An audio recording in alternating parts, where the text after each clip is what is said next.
Shellshock presents.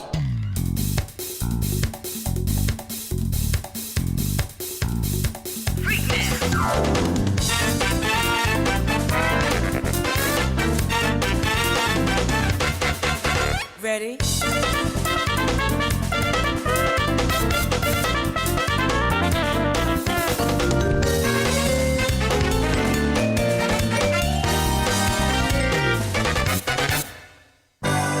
Sharing with Shellshock Season 4. New Age of Heroes.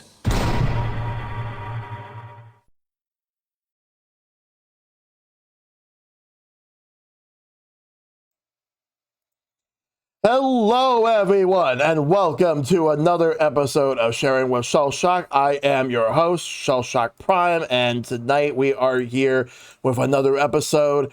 We got 3 returning guests and 1 new guest. So joining us for tonight, we got SupaSquezPlays. Welcome.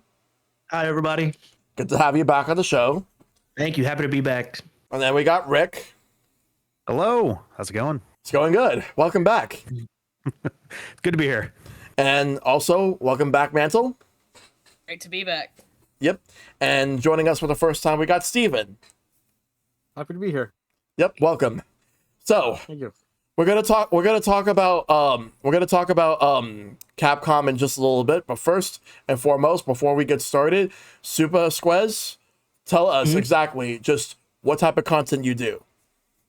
For the most part, I do retro adjacent games, heavily influenced by Mega Man and Sonic. I do speed runs, challenge runs, anything of the sort. That's pretty much for the most part I do. Anything retro themed, just all around games. Mm-hmm. Pretty much what I do. Yep. Rick. Yeah, so I run a variety team channel called the D-Pad. We do literally just about everything.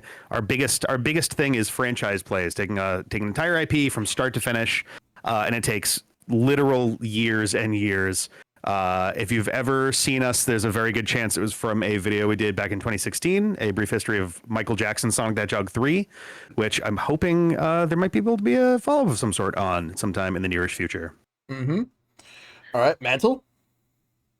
I am MantleFerox. I am a marine biologist and cosplayer, and I am also a very proud Nintendo fan. I do a whole lot of variety content, mostly Nintendo, but occasionally PlayStation here and there as the mood strikes me. Ton of retro, which is how I fell in love with this incredible crew here, and so many of you there in chat. And I do play the occasional modern game. I focus on just sharing the fun of an adventure in a game and introducing people to games that they might have missed, and also just reliving some of those, seeing how we all connect and love those, and just adding in some fun science on the side. All right, Steven. I'm actually part of Zen's Path Entertainment Network, where you've had Jeremy Powers on before. Yep. Zen's Path. We do kind of videos together. Either he's playing in the different Lethal Company or other multiplayer games. Recently, we had he played Snatcher for the first time, which is my all-time favorite. So I walked him through it to make sure he got all the Easter eggs, got the full experience. Next, he's going to probably be showing off a Switch Lite that I apparently tried to repair. I think I used too much solder, but since he's an engineer, he's going to chastise me the whole stream. All right, sounds good. Yeah, we've had Zen's Path multiple times. He's a good dude. Oh yeah.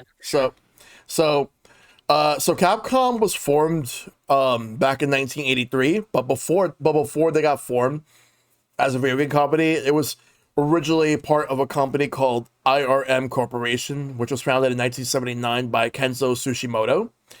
And at the time, he worked for another video game company called IRM, best known for R-Type, Kung Fu Master, just to name a few. And so 1983, June 11, 1983 was when they officially established, but they started making video games as early as 1984. The very first game was Vulgus, which the only reason people know that's the first game is if they play Marvel vs. Capcom and they use Captain Commando. One of his win quotes is that Vulgus was a game made by Capcom. That's Capcom's first game, made in 1984. So so that's where it all began. And then they would go on to make Mega Man, Street Fighter, Ghosts and Goblins, Resident Evil, Ace Attorney, Devil May Cry, Monster Hunter, and the list goes on and on. They made so many great classic games over the years. Granted, for every high point that they've ever had, there have also been some low points, but they did get a resurgence starting with Resident Evil 7. Once that game released, that's where they practically made a comeback, and then they've been doing well ever since. So, but let's start with you, Squez. What is your very first Capcom game that you can remember? My very first Capcom game was Mega Man X3. So that was my first one. I played it on the SNES. My brother brought it home. He used to work at Toys R Us. So as a kid, I was like, this game's hard. But I thought it was cool because you could slide, you could do all this stuff and shoot around. And like, that was like my first introduction to like platformers in general. So I was like, yeah, hell yeah. Like little kid me was freaking giddy and freaking, even now when I play it now, I still have those same like happy memories and stuff. So yeah, Mega Man X3 for sure. All right, Rick. I think this is the most stock answer possible. I'm pretty sure it was Mega Man 2. I played it at my aunt's place, and immediately was like, I cannot remove my hands from this controller. This is the most incredible thing I've ever done. Yep. Fell in love with Mega Man in particular, and then found myself expanding out to other Capcom franchises from there. All right, Mantle. Sometimes some crimes go slipping through the cracks, but not a game with me. I am a massive Rescue Rangers fan, and my first Capcom game was Chip 'n Dale Rescue Rangers.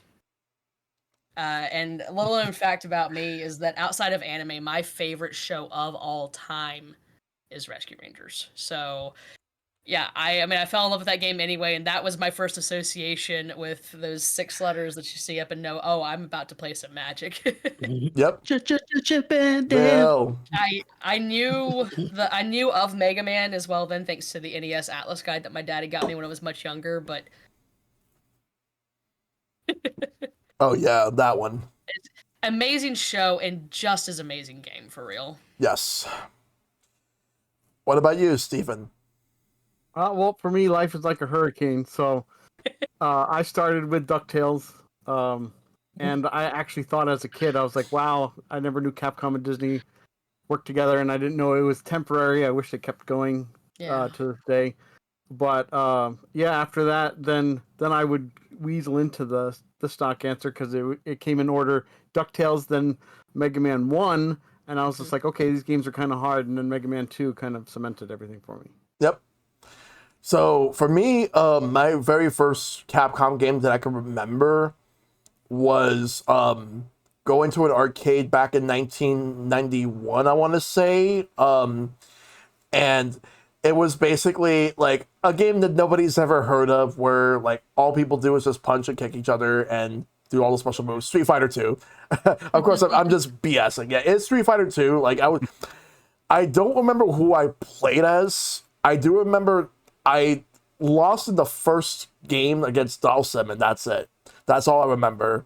I don't remember anything else. But then my parents were like, "Nope, it's time to go," because we were at an amusement park, and then it was time to go so that we can enjoy the rest of the day over there. But the first Capcom game I've ever owned is Mega Man 3 on the NES.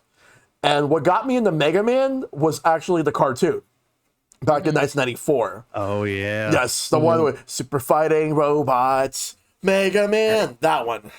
And That intro went unironically so good one. hard.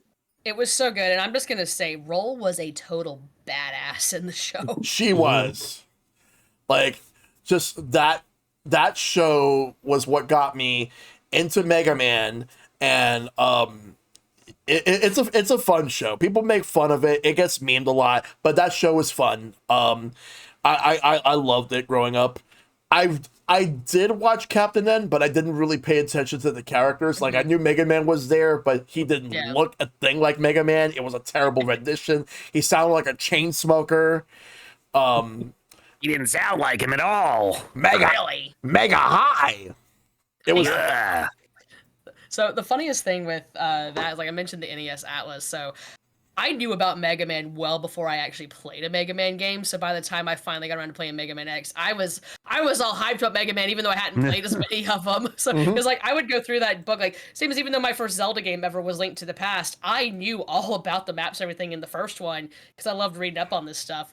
And I was one of the first kids, like the only kid in my small hometown who knew the funny art of Mega Man 1 and 2, and then by the time they actually got him accurate in 3.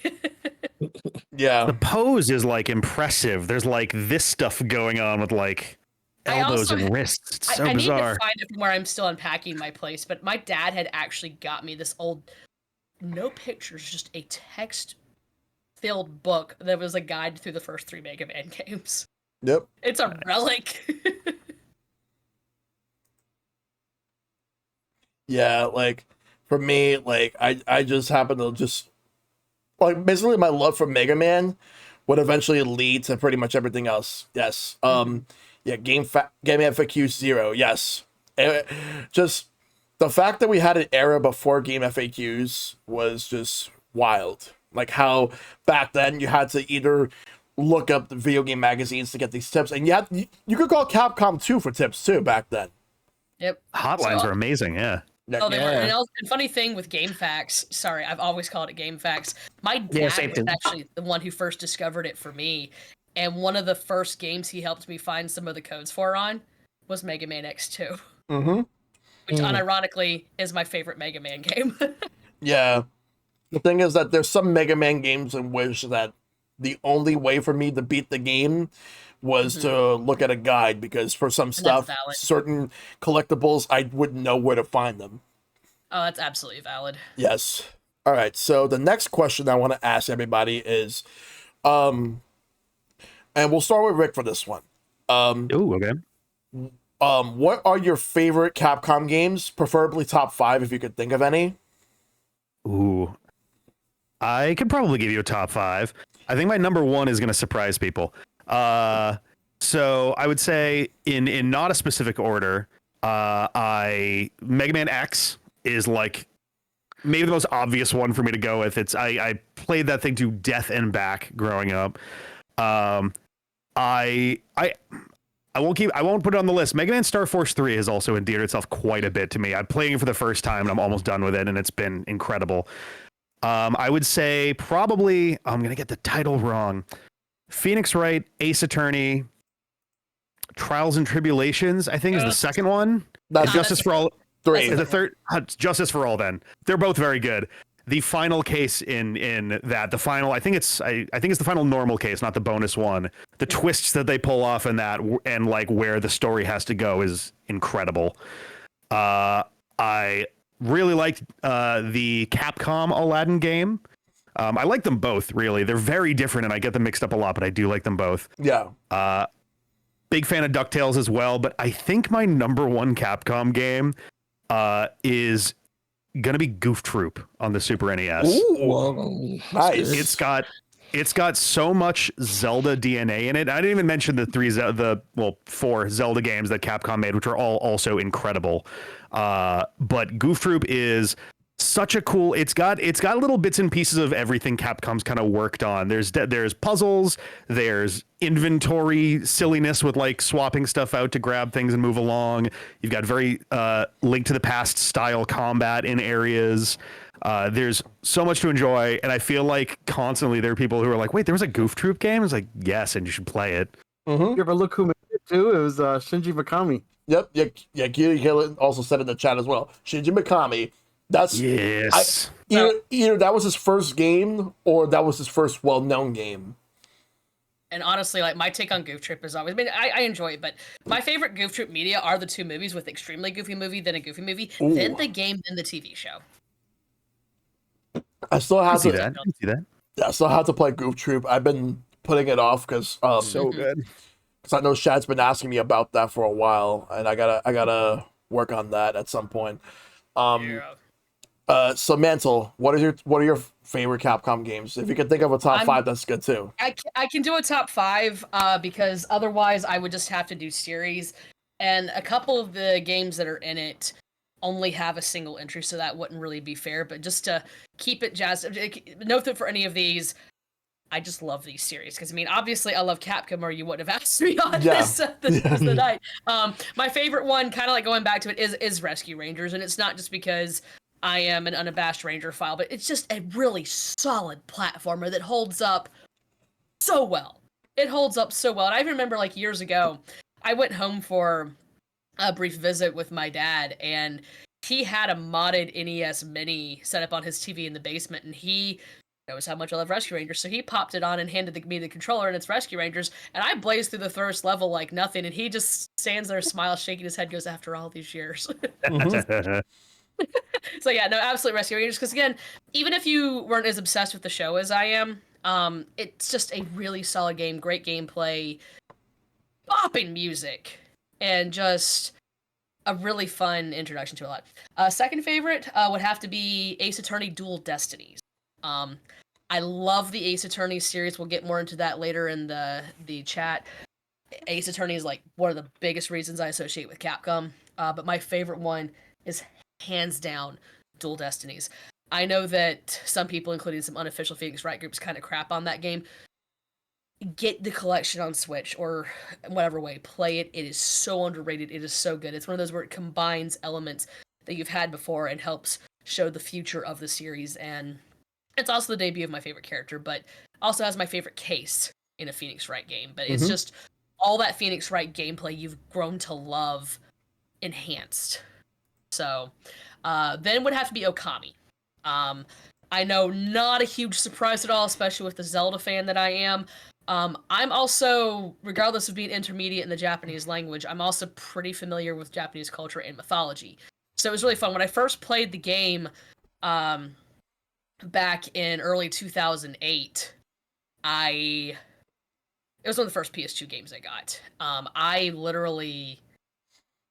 I knew so much of it. I was like, oh, it's so cool, I get that reference! And then years later, I replayed it. I basically replayed it every single version they've popped out and 100%ed it.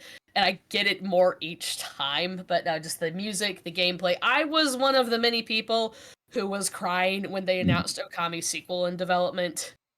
And I'm someone who usually is not huge in the Game Awards. I'm just like, Okami's beautiful. Has aged super well, and it is just such a beautiful, fantastic game with amazing characters. All that. Fourth would have to be Mega Man X2.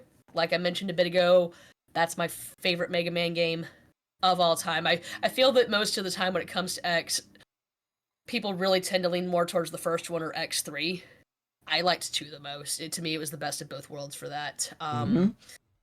And my fifth favorite, outside of anything else within those series I've already mentioned, I gotta go with Ghost Trick.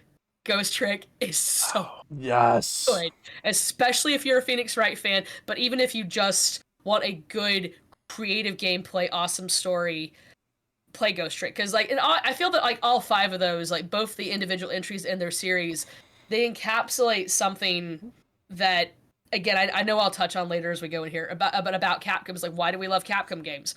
They're fun, they have amazing gameplay, and amazing music, and they never take themselves too seriously. It's like, even though there can be some real, like, heart-twisting, gut-wrenching, like, tear-jerkers in them, they never, even Resident Evil doesn't take itself too seriously, and that's part of why it's fun. I feel each of these, like, exemplify that in their own way. So yeah, those would be my top 5. So Rescue Rangers, Ace Attorney Dual Destinies, Okami, Mega Man X2, Ghost Trick. Alright. Steve?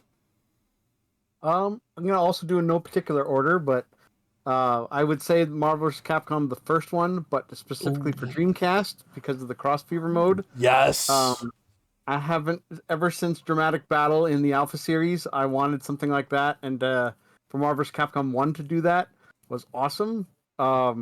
Then going into, of course, Mega Man 2, still with all the Mega Mans out there, I still go back to that. I'll play it again.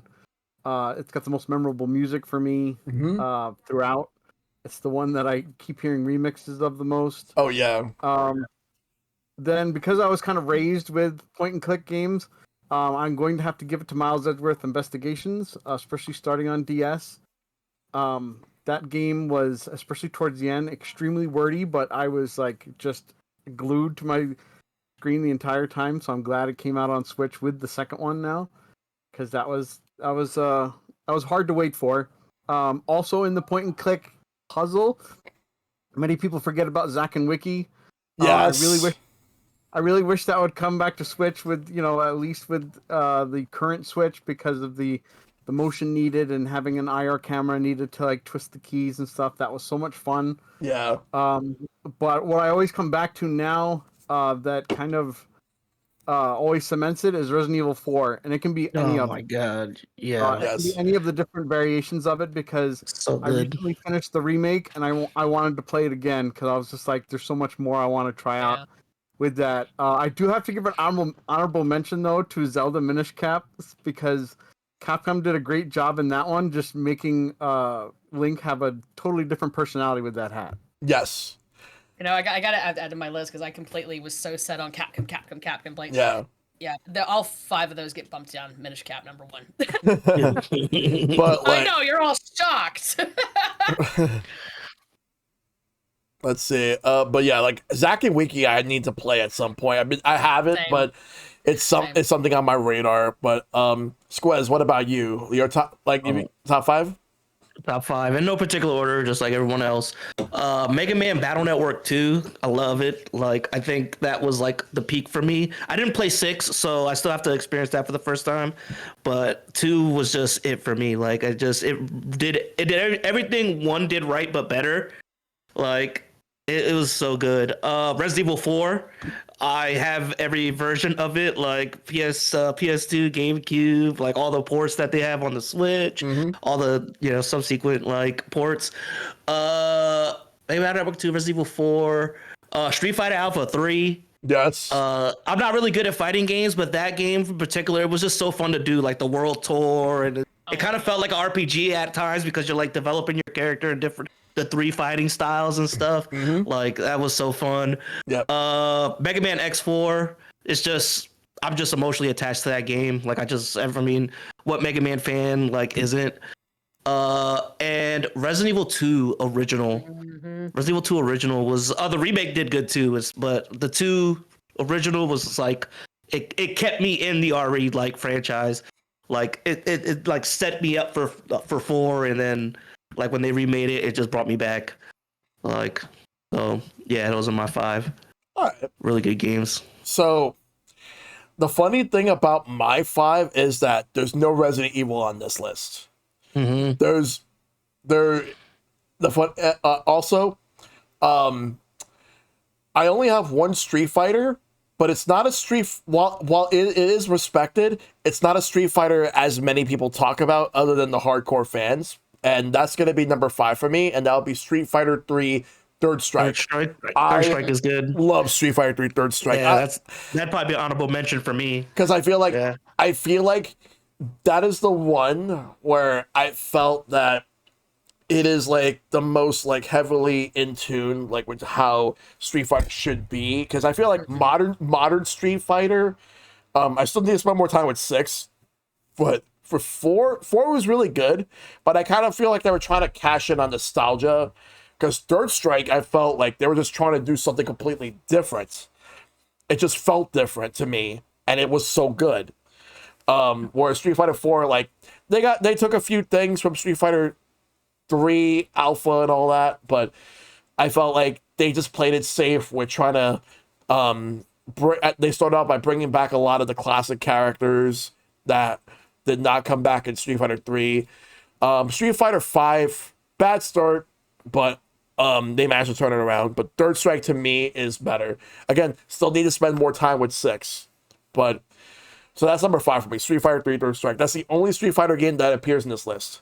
Number 4 for me is this one is actually a really damn good game. Like, it came out in 2014. It was like a revival that Capcom had, because there was a series that only had a few games, but this character was popular because of Marvel vs. Capcom. Strider. The 2014 Strider game was amazing. It was a Metroidvania. It was pretty much like a reboot where they had him set like in like in a future where like you had different countries, like you have Russia as one of those countries among many others. Strider just going in like fighting against Grandmaster Mio. Just the game itself was fantastic. I kind of wish they would have ported that game to Switch. It's on everything but Switch, but I wish they would have ported that to Switch. Number 3 for me, if I had to make a choice of what number 3 is going to be, Ghost Trick. But I'm not going to say anything more than that hasn't already been said about it, other than the fact that Ghost Trick is just so amazing. That game can get you very emotional, especially towards the end. Oh yeah. Number 2 for me is Devil May Cry 3. Dante's Awakening. I still have to play Devil May Cry 5, but Devil May Cry 3 is fantastic. And number 1 is I'm going to be cheating for a bit because I have a tie for number 1 because I was trying to figure out which one will be on this, but I decided to do a tie. I'm going to cheat here, but I mean it's my show, so I can do what I want. I'm gonna go with a different. As much as I love Mega Man X4, as much as I love Mega Man 2, there are some other classic Mega Man games I do love more, but I'm actually gonna go with a Mega Man Zero game, Mega Man Zero 3. Ooh, nice. As one of the games that I want to show off. Like, I love Mega Man Zero 3. Like, I felt that with that game, like, the Zero series just kept getting better and better as you go on. Like, the first game was pretty rough. The second game was a major improvement. 3 was fantastic. 4, while I love Zero 4, to me, I feel like it was just missing something that 3 had, but was still better than 1 and 2. But like 3 kind of jumped the shark. I love 3. And then the other game that's tied with it, guess what? I'm gonna go with like I was debating on whether or not to use a Marvel vs. Capcom game or Capcom vs. SNK, but I'm gonna go with Marvel vs. Capcom. Ultimate Marvel vs. Capcom 3. Mm-hmm. So and I've come to appreciate the game a whole lot more now, especially after playing Marvel vs. Capcom Infinite. I'm like, I went back to Ultimate Marvel vs. Capcom 3. I'm like, yeah, this one is amazing. I don't know where they went wrong with Infinite, but Ultimate Marvel 3, love it. Absolutely love it. With a few honorable mentions, I will mention the Ace Attorney game. I will mention Ace Attorney Investigations, Miles Edgeworth. I've played the first one for the first time a few months ago, and I thought it was incredible. I actually kind of like it more than the original trilogy. And I want to give a shout out to a game that deserved a lot more love. Like I love also I love Okami. I'll also say that as well. But here's a game that deserved more love. It's from the same team that did Okami and Beautiful Joe. God Hand. That game deserved more love. It got a 3.0 on IGN. It was infamous for that. That game is nowhere near that bad. Nowhere near. It's actually really good. But after that game, like Clover Studios, that development team, closed down, and then a lot of them went to Platinum. And then now, like, now everybody's just doing their own thing. Okami's coming back. Onimusha's coming back as well. So it's really good to see these video game series make comebacks. But personally, I hope that Final Fight comes back, which that's a good beat 'em up. But yeah, so that's my top 5 with a few honorable mentions. Now this one I want to know everyone's thoughts on, and we'll go with you, Mantle. What would you say was the best time to be a Capcom fan, and what would you say was the worst? Because I got stuff, but I want to hear what everyone's comes up with. Mantle? Oh, jeez. Yeah, that's a real tough one. Because, I mean, we all kind of touched on this. You especially, Shell. Capcom is a great studio, but they're a fucking sine curve. I mean, they have, like, amazing, like, crest, and then they just have, like, serious troughs. And that's one of the great things about being able to go back to your backlog and jump in on those games. Jeez. Sorry, just trying to think now. I think that honestly one of the best times to be a Capcom fan was in like that transitionary like SNES into the next generation era where you still had like all these awesome Mega Man games. You still had some of the awesome collabs like Aladdin and so many others, and you Street Fighter still continuing on. Just so like it's not necessarily the Wild West at that point. They've got a little bit of a foundation with some of their IPs and testing out new stuff. I'm also a huge Demon's Crest fan, so we've got that too.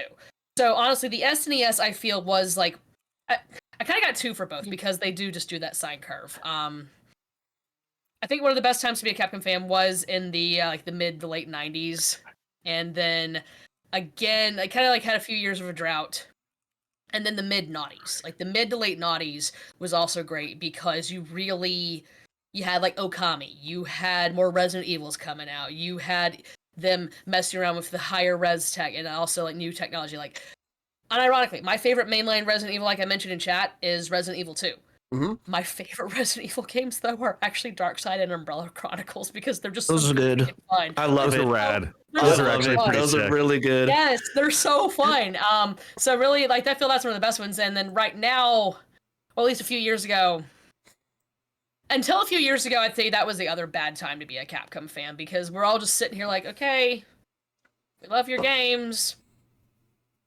Can we get some more games, please? We'd like more games. I mean, now we're starting to come back into another good like crest because we're getting some more new games. We're getting more of those collections. It's like right around the time the Switch came out was kind of a rough time, but then shortly after that is when they're picking up traction again. Yes. So yeah, 90s and mid 90s, mid noughties were the best times. Worst times were like in between each of those. Yeah. All right, Steve. I'm going to start with the worst. Some people may agree to disagree, but I'm going to say the worst time to be a Capcom fan was during the PS3 360 era.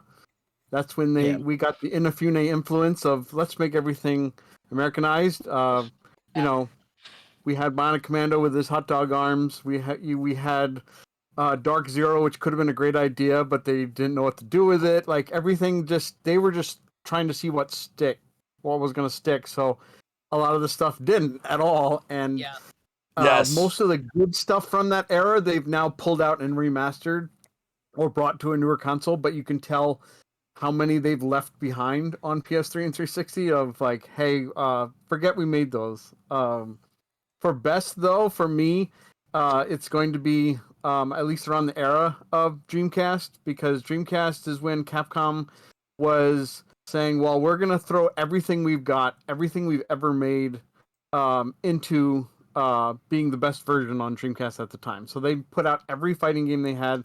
They even put out their beat-em-ups like Dungeons and Dragons on a system. So you were getting to basically play all of Capcom's arcade titles. So for me, it was like the best time because every game I played in the arcade was coming to Dreamcast, both either importing it or getting it locally. Yep. Squez?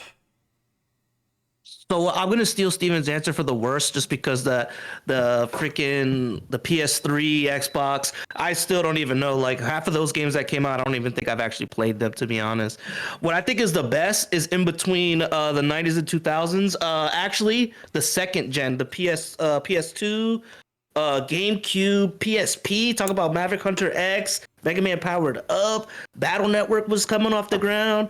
Freaking Resident Evil 4. Resident Evil Remake, Resident Evil 0, like what other games was there that I'm thinking about? Like all the anniversary collections for Mega Man came out, like on those platforms. Mega Man X Command Mission, like it was perfect for me, to be honest. Like that generation to me was my best, like what I think it would be the best. Like yep. I'm still playing those games like 15, 20 years later. Like I'm still playing those games. Like Power Stone, yeah. Ghost and Goblins too, yeah. Like, too good. Yep. Rick? So I also don't know that I agree very strongly with the idea that Capcom has a very sine wavy kind of performance over the years. So I would say that the best I would split into two, though there's definitely one that feels the worst specifically. The first best, I would agree. I think everybody's kind of been in the same ballpark of like mid to late 90s through to the early 2000s, Capcom had so much shit coming out between the Super Nintendo, the PlayStation, the GameCube, the Dreamcast, even for how brief of a life the Dreamcast got to get. Tons and tons of games. Basically, all of their franchises were popping off left and right. It was a grand old time. I would say that the worst time to be a Capcom fan would absolutely be the early to mid 2010s. Which fits kind of neatly with where everyone else has been kind of with some of these. It seemed like every franchise was having like a major misstep at the exact same time. I think the most notable examples would have to be Resident Evil definitely lost a ton of its shine following 5 and 6. And Mega Man had, I think, 5 separate secretly greenlit and canceled games over the course of about 3 years at the start of the 2010s. Mega Man Mania, Mega Man Legends 3, Mega Man oh no, I had them written down. What are the other ones? Honestly, that's probably Universe. One of the titles of them. Mega Man, Universe. Yep. As well as Mega Man, it had a weird name. I think it was just called like Maverick Hunter. Not to be confused with Maverick Hunter Mega Man X, the PSP game, which was fantastic. Oh yeah. Yep. Maverick Hunter, for anyone who's not familiar, if you are familiar with Bomberman Zero for the Xbox, it was basically the exact same treatment for Mega Man, like to the point where it felt a little bit like cribbing their homework. But just tons and tons of collapses across the board. A lot of their series seem to be going into hiatus around the same time. And it took until what I think is the more recent best time, which is the late 2010s. Those last couple of years in particular between Mega Man 11 in many ways saved the franchise, even though Capcom has yet to capitalize on that again.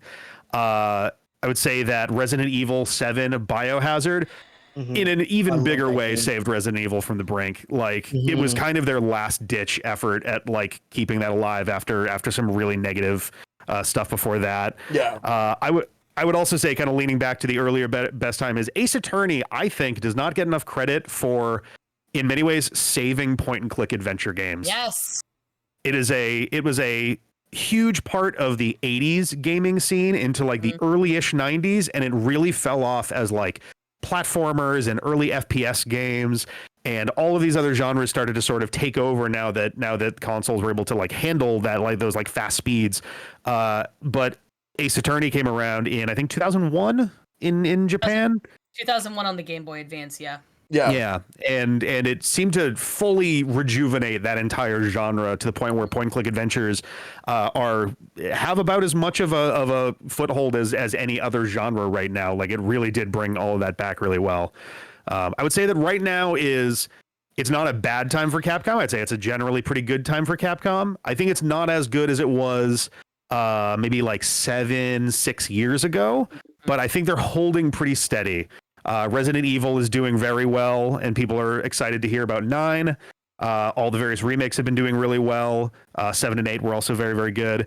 Street Fighter, obviously 6 is like a massive piece of the fighting game scene for obvious reasons right now. And yeah, I think we're doing pretty good. I think there's a few of those franchises that need a little bit of love, and not just Mega Man. And I think everybody is also super excited for that Okami sequel too. Oh yes. Yeah. So I got a lot to say.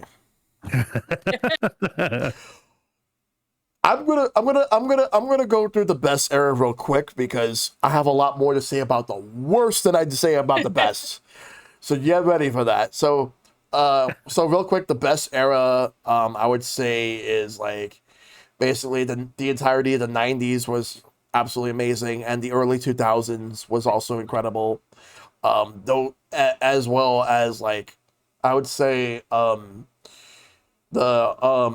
late 2010s to like to early 2020s was like I would say those are the best times to be a Capcom fan. Although right now it's pretty good. It's not perfect, but there's still a lot more room for improvement. But we're basically on like the right track with like Okami, Onimusha. So we'll see how everything else goes. But the worst era is like the PS3 and 360 era and it also bled into the Xbox One and PS4 eras for like the first couple of years of those life cycles. I got a lot to talk about. This also goes in hand in hand with, like, I would say, the late PS2 and Xbox. So I would say the first instance where I noticed things were starting to go a certain direction I wasn't liking started with a fighting game called Capcom Fighting Evolution. And the reason I bring this game up, because it's in the recent Capcom Fighting Collection too. So Capcom Fighting Evolution was basically a remnant of a game that was canceled because Capcom made a 3D fighting game called Capcom Fighting All-Stars, which it was in development for a few years. It had a location test in Japan sometime in 2003. The overwhelming response was negative, and then the game got canceled because of that, and there was a lot of budget that was wasted, so they decided to just throw together a fighting game that had a bunch of characters, like different sprites. It was kind of like Mugen in a sense. They just put it together, just call it a day, and it was not good. It was one of the laziest efforts I've ever seen, and like even like a lot of the hardcore Capcom fans, especially hardcore Capcom fighting game fans, were not having it. Like, Capcom Fighting Evolution sucked, but it doesn't. It only gets worse from here because, like, while yes, we would get some good games every now and then, but the bad games that we were getting, like, because I remember Capcom Fighting Evolution killed Capcom's interest in fighting games for a few years until Street Fighter 4 was what rejuvenated it. And while Street Fighter 4 may have been successful, it was, many people may not want to admit it, it was also Capcom's great detriment in a sense, and I'm going to explain why. Because when Marvel vs. Capcom 3 released, there were some people who had mixed opinions. There was a lot of hardcore fans loved it. There were some fans who weren't feeling it as much. And then like there was an update months later, Ultimate Marvel vs. Capcom 3, which the reason that the update was even made in the first place is because they were supposed to get DLC on a regular basis, but what stopped it was the earthquake and the tsunami of 2011, which led to Capcom having to pivot a lot of things. Like, it affected every company, but in Capcom's case, they had 20 characters planned, but they cut 8 of them. Mega Man X was one of them. John Talbane from Darkstalkers, Chuck Green from Dead Rising 2. There were a couple of other characters as well. Like, I believe Luke Cage was going to be one of those characters. They got cut. We only got the 12 characters that were in Ultimate Marvel vs. Capcom 3. And a lot of people were angry because they bought the collect. Like, some people bought the collector's edition with the DLC. Some people bought the regular game for $60 at the time, and then for an additional 40, you basically get like 12 more characters, more stages, and some other stuff. So it kind of felt like a slap in the face. But between that, the cancellation of the Mega Man games, but I'll get to the Mega Man games getting canceled in a minute. But let me talk about Keiji Inafune for a second. So he had a bright idea, all because after Dead Rising and Lost Planets sold very well, he decided that he wanted to try to get Capcom to a new direction where they start westernizing their own games.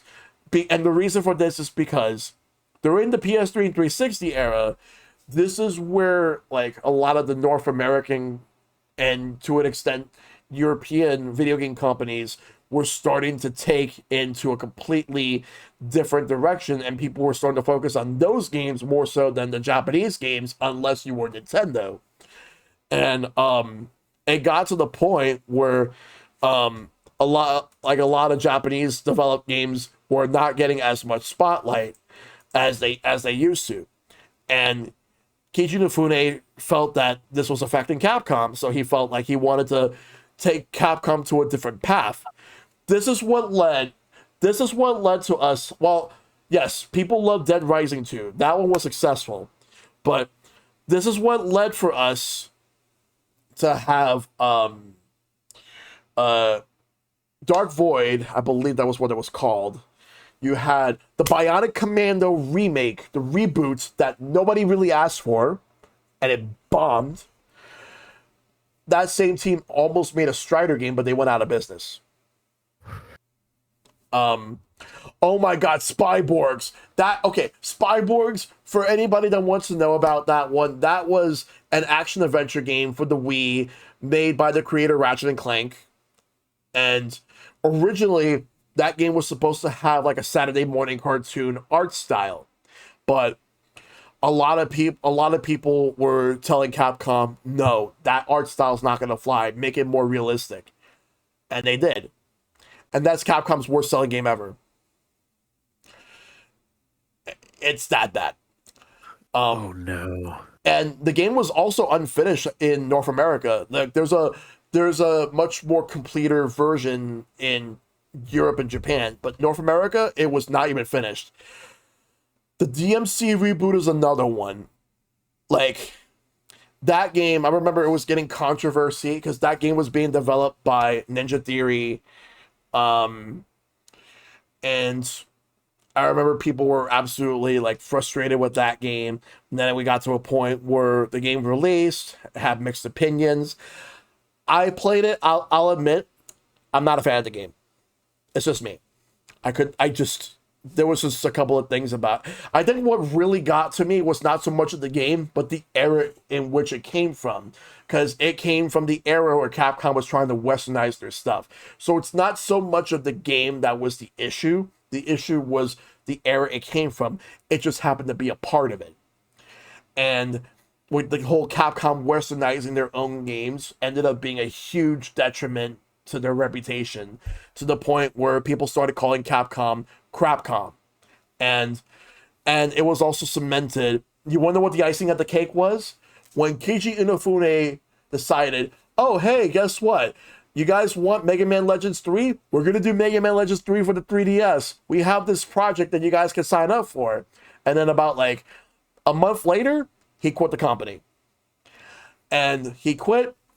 And then Capcom canceled Mega Man Universe, Legends 3, Maverick Hunter, and for years there was nothing with Mega Man aside from like re-releases and all that stuff. And while during that time, Inafune started working on Mighty Number 9, where he ended up like doing the Kickstarter, and it was actually a very successful Kickstarter. Meanwhile, Capcom ended up like the only thing for a while that we had with Mega Man was him being a playable character in Super Smash Bros. Ultimate, and 4. And 4, yeah. But there was one other thing I want to bring up. Street Fighter Cross Tekken. So I was absolutely like hyped for Street Fighter Cross Tekken. That game was gonna be like, I thought that game was gonna be incredible. But then I noticed that we were getting bad box art Mega Man, which in hindsight, I feel like a lot of people would have thought it was funny and all that, but it just happened to come out at the worst time possible. And there were people who actually felt that this was where Capcom spat in the faces of Mega Man fans, which I understand their complaint on that, because it just happened to come out the worst possible time. It was like a laughing, joking version of like Mega Man, except it was like an actor dressed up as such, because that's who he was supposed to be. And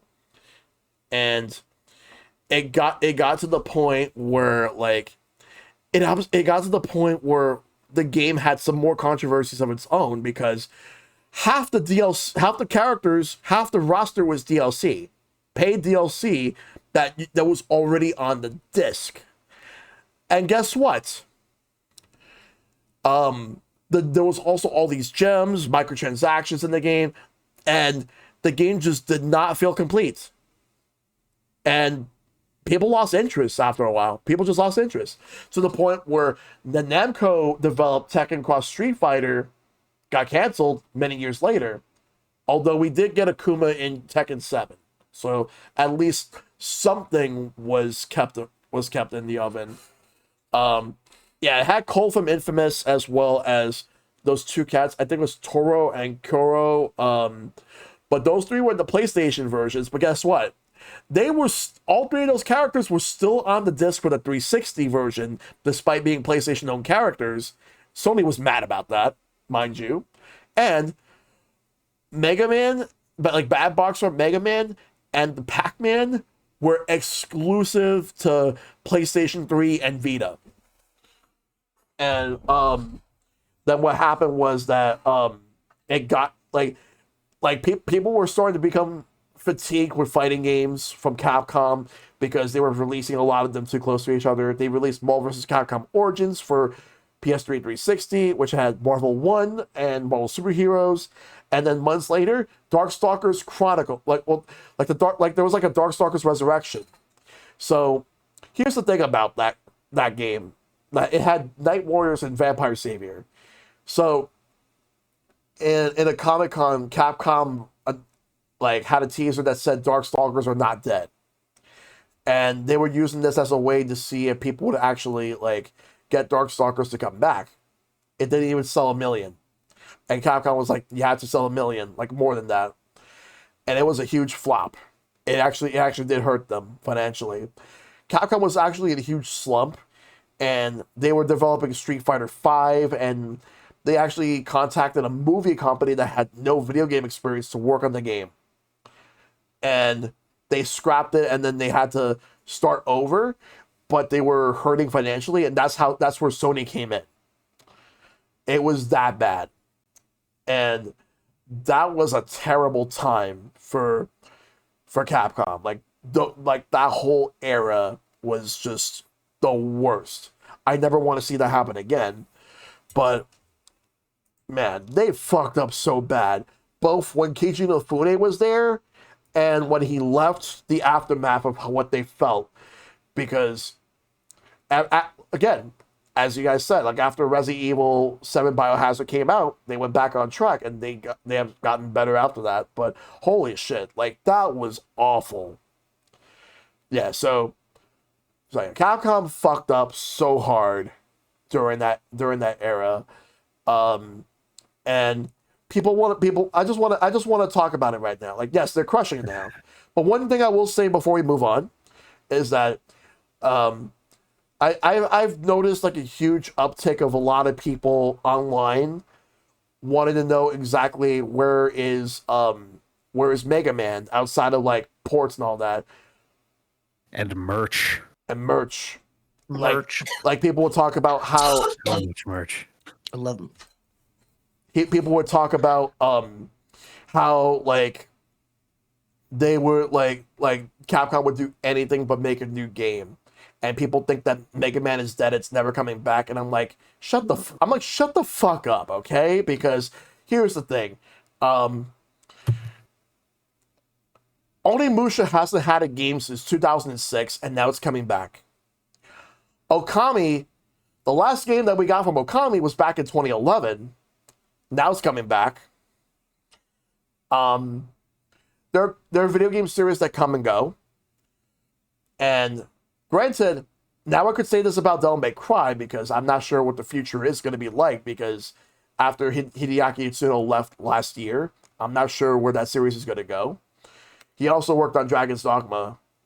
Tell me, please, what spoil fans? Well, all I'm going to say is there's so many, I love Mega Man, but Mega Man will come back when he'll come back. Whether if it's Mega Man 12, X9, or whatever, he'll come back. But I feel like a lot of people keep telling me, stop being so positive and everything. And I'm going to tell you, shut the fuck up right now, because there's so many people who have so much, pessimism, they vomit so much fucking pessimism to the point where they have to reassure themselves that everything has to be negative. They have to keep saying that everything has to be so bad. And eventually it'll get to the point where they finally release a game that people ask for, and they'll be like, that's not exactly what that's not what I want. I want it to be what I want it to be, not what you think we want it to be. No. Two things going on with those people, and I agree with you 10 billion% on that, is that these are the people who are not happy unless if they're complaining, and then nothing's good enough for them. And it's just, get over it. Yeah, I mean, has Capcom burned us? Have they had their own rough spots? Yes. But notice, we're still here having this chat about them, the good, the bad, the ugly, and the awesome, because, again, they sine curve, and like all 5 of us, like we pretty much mostly overlapped with good and bad times, but we all still love those games. Yep. Yeah. We can openly say, oh yeah, they messed this up, but they got this. And no, I'm an optimistic realist. I mean, I'll look at those and be like, oh yeah, that was a rough spell, because actually it took me a bit because I had blacked out on that spell because I was mostly a Wii person back in the day when all of this was really going down. So I just didn't have as many Capcom games to worry about. But then we think back on all those awesome ones. Yeah, we're on an upswing, and I'm looking forward to seeing where it goes. And like, I know all of us here, we're excited, yes, but we're also patient. Yeah, patience is a virtue. So, but my thing is, I'm just gonna say this right now, like, one last thing before we move on, because like I'm actually getting a bit heated about this, because like I see so much fucking like pessimism and negativity, and it actually kind of makes me sick. But I'll say one thing before we move. My thing is that, like, there are some people I've seen that just want to make it so that they have to fucking reassure themselves that have like all this negativity, and they want people to feel that way just because they're not happy. I'm gonna tell you this right now. None of this shit is about you, okay? Wait. Sorry. No, you're well. Here, let me add to that real quick, because I have dealt with this not only with online circles, but even at work, like both at my current job and unfortunately in previous ones, where you guys have known me long enough to know I'm a pretty positive person. Like, not toxically so, not blindly or aimlessly so. I am a positive person. And I have genuinely had people dislike me for that because they themselves are negative people. And it's because they themselves hate seeing in you what they can't attain. So, yeah, we can be honest about this, but we can still focus on those positives. I can just as easily be like, hey, Shell, which Capcom game is next for you? And we can both look at our backlogs and just become giddy again, like we've got those SNES controllers in our hands once more. Yep. Also, shout I don't have mine nearby. Shout outs to the 2 cats that I see right there. Yeah, my little guy. I hope that Senza's decide for affection helped you out a little bit. I Thank you. didn't tell him to. He just woke up. Senza, say hi to Shell. He was meowing for a bit, so I had to mute my mic. I was like, Yeah. Here, That's my little guy. he's gonna say hi to his Uncle Shell. So. Yeah. But for the record, I'm actually legitimately calling someone in my own community out. And they know exactly. Huh? I said spicy. Yep. They know exactly who they are. That's all I'll say. Anyway. I actually had just before we move on, just to kind of move back a little bit, was 2 quick points. One, could we have just a moment of silence for, I think we all thought it was already gone, but the official closing down of level 5 concept, responsible for Mighty Number 9 and question mark other ventures? No? Okay, moving on. So the other thing, it turns out that there's a great way to be able to do a bad box art Mega Man style like send up, an homage. I think it is very important. I think you got it right on. You nailed it before when saying that like Street Fighter Cross Tekken kind of felt like they were making fun of the Mega Man community in certain ways, in the sense that like, oh, you guys want a new Mega Man game, right? Here, it's Mega Man. Here it is. You remember Mega Man, right? And it just kind of like, even if it wasn't the intent, that is kind of what it felt like. On the flip side, you have Mega Man Fully Charged, which had a great version of bad box art Mega Man in the form of Man, who was kind of a schlubby wannabe superhero type dude with cardboard body armor and a little tennis ball shooting blaster, who winds up helping Mega Man deal with I think he was in 3 episodes of the series, but just a well-meaning dude who's just like, hey, I'm here to help, let's do this kind of thing. And like, it felt a little bit more endearing, partly because Mega Man was getting stuff at the time. This was pretty shortly after Mega Man 11. The show was, in my opinion, improving a lot over the course of its run, even though Cartoon Network was more than happy to take it out behind the shed and be done with it. But that's what like Turner did to Cartoon Network. So yeah, right. They got to take it out on somebody. They did similar to Sonic Boom as well. Yeah. And yeah, it just like, it was both a more positive time for Mega Man in terms of like, hey, the series is actually getting games again. That's pretty cool. But also just like, it felt like a more loving reference as opposed to like, here's this just guy who's not quite Mega Man, and also Mega Man is nowhere to be seen. So I think that there are ways to do gags like that can totally work. Oh, yeah. And it doesn't even have to be in a Mega Man property, but it certainly helps. Oh, absolutely, yeah. So Steven, I'm gonna go with you for this question. Okay. How have playing Capcom's games shaped your own personal taste in gaming? It's interesting because I think some of them have introduced me to a new genre. Because as much as Alone in the Dark was okay, I didn't really envision that as survival horror until Resident Evil came around. Yeah. So when Resident Evil came into the picture and they were like, this is a new genre, I was suddenly looking for other games of that ilk. Like, what else can be a survival horror game? And those came out of the woodwork all over the place. And you got people who, came into their own with Silent Hill, with Konami. So you had other ones get success with working on the survival horror. Other than that, I think it was the fact that with the Capcom games, you could tell that, especially with their fighting games, they put a lot more care into them. It wasn't kind of just, let's just put some characters together. They won't animate too well, but we'll give them some moves. And then they were actually giving backstories and more personalities, because I was used to more of the Virtua Fighter, just one-on-one type games back then, and or Karate Champ if you want to go really old. But then you could see like the sprite work, the care. They were putting a lot more into it. They were kind of like even assigning different people on their team. You're going to work on these. You're going to work on those.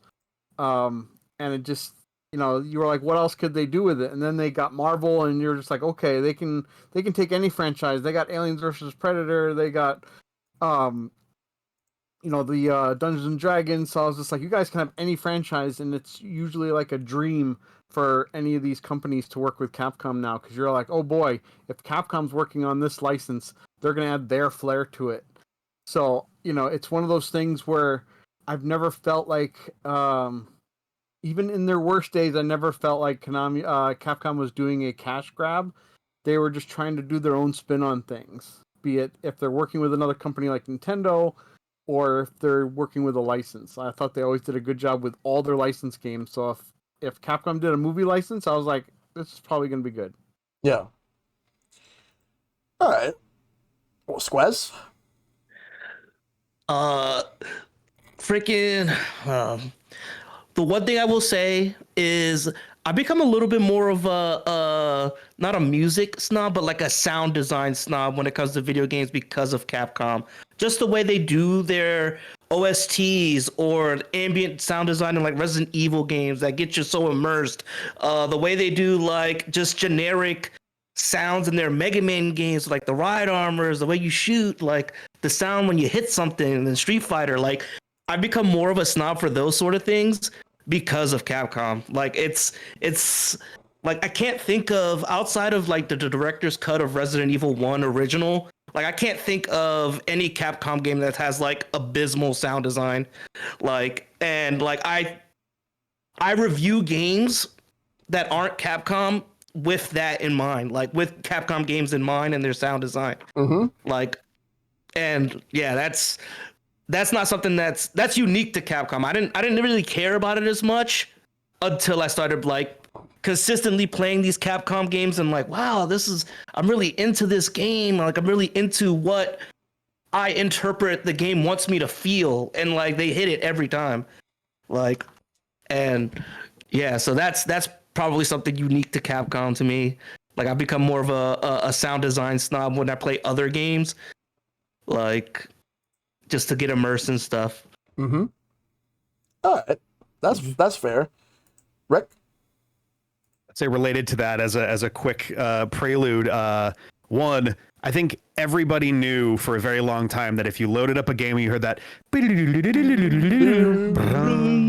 it's like, oh, you're in for a good time. You know you're gonna have a good time. Yes. Also, Manami Matsume is maybe one of the greatest gifts to video game music, and I think we could all do with more of her work. As for my answer, I would say that like Capcom. No, it feels like, especially during their height, nobody did it better. Nobody did any given genre better than Capcom when they really focused on a genre. And at the time, nobody was doing platformers as tightly and as effectively as the Mega Man series. I think Konami did very well with like Contra in a few of those games, but I feel like Mega Man was always the one that I gravitated towards more. Same goes for Street Fighter. I feel like if you think fighting games, your brain is going to fill in the same way you think tissues, Kleenex. You think fighting games, Street Fighter. Like it's the game. There's been a million more of them, but like you fall back on that, and like same goes for the horror genre in general. I think Resident Evil is like the go-to or example of like a series that for the most part there have been some misses, but like when they were really focusing on it, they pulled off some of the most incredible scary games for their time. And then when Biohazard and Resident Evil Village kind of brought the series back, some of the scariest moments I've ever experienced in video games in terms of like just sheer hiding from the baby in Lady oh my god, Donnie Benny, her house is the most tension I think I've felt in a game in a very long time. Yep. So really it just came down to like when they were doing something unique, they didn't cut corners. They really focused on giving you the most extreme version of like whatever that experience could be. The Battle Network and Star Force series is an entirely unique style of RPG, and now there's send-ups to it that are also very popular in the indie scene. And same again, Ace Attorney, a fusion of point-and-click adventures and visual novels that really brought back both genres into the mainstream. So just like it when they're on and they're focused, they come up with some incredible stuff. Yes. You can tell when things aren't quite clicking, but when they're on, they're on. Yep. Mantle. For me, honestly, Capcom just refined and expanded what I had already figured out for myself way back in the day with Nintendo of just going off of Reggie's famous thing. If the game's not fun, why bother? Like, games are meant to be fun and gameplay first. And let's face it, even back on the NES days, Nintendo first party still had an amazing variety, and that only continued to blossom further with every single generation and within each generation. And Capcom, to me, just expanded onto that. And I mean, it's like if you had your Famicom and this was your disk system next to that. If you had your Super Nintendo, this was your Game Genie adding to that. Your Game Shark for your N64, your 64DD for your N64. Still my holy grail, still want one. Just basically your add-on for each of those where they continue to refine, polish, and add to. I mean, misses notwithstanding. Where I agree with the sound design and the music. Literally some of the best, most iconic music and sound design in there. Something I don't always mention in my intro. I am also a musician. I have been playing saxophone since I was in middle school. And I've got a big ear for music. Not necessarily as much as my good friend Melodic Blue, but it's there. And it just like when Squez was going on about some of that sound design, my brain is picking up like remembering these sounds from Okami, these sounds from Ace Attorney, being able to tell who's talking based on which that you've got going. Mm. Then different Mega Man things, like, and you know what that means right as you're hearing it, and just simple things like that. And also, like Jeremy mentioned, the start of like this Capcom's little like logo. We were talking last time about the Konami sound, so you start to associate those with, like you said, you're about to have a good time. So for me, it's just kind of like continuing to explore, just have a fun game, and check out different things, whether it's a genre, a new type of something to take on that you already love. Like, I fell in love with point and click adventures well before Ace Attorney was even on the radar. I mean, my favorite computer game of all time is Indiana Jones and the Fate of Atlantis, for crying out loud. One of the old Lucas film adventure games. And I don't play horror really, because I don't scare. So for me, it's just kind of lost on me. Resident Evil got me to check it out. And I'm also, like, easy picky about my zombies. Yep. Resident Evil's one of those for me, because again, I mean, like we mentioned earlier, yes, they do have some good story going on there and great characters, but the games, as with all Capcom, they never take themselves too seriously. Yeah. Like Resident Evil 4, we've all mentioned that amazing game, breathed fresh air into that series that was already doing great anyways. Get Leon stopping in one of those houses. They're all books in English, but I don't have time to read them. Yep. Just simple stuff like that. I think I've literally had some people of the similar mindset of what you mentioned try to say, oh, but they are serious, they do this, there's all this, and I'm just, you are missing the point. Yep. Calm down and have fun. Yeah. but yeah, it's just, no, for me, Capcom, it just, I already had a real nice, good, sharp blade with my Nintendo taste, and Capcom just honed it further. Of different types of genre to explore, fun within those, like different platformers like Mega Man and, of course, Rescue Rangers again. Just... And I mean, again, just because of all those good memories associated, that's when I saw the whole list of the topics, I kind of leapt at this one like, hey, Shell, I've got a couple others that are first choices, but if you need someone for Capcom... So yeah, just same as all you guys said, just a good time, great design, and even through their droughts, you always have those heavy hitters to fall back on. Yep.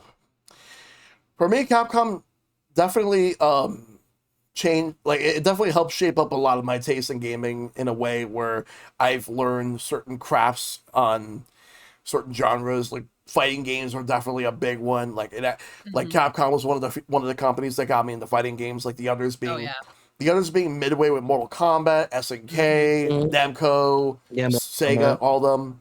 Yeah, but Capcom was a big one because I played a lot of Street Fighter, played a lot of the Marvel vs. Capcom games. I just got the second fighting collection, so I've been playing that recently. How you on my Switch with that, dude? Yes, and I forgot to mention this series as my honorable mention. Power Stone is definitely up there. Like Power Stone 2 is one of my favorite games.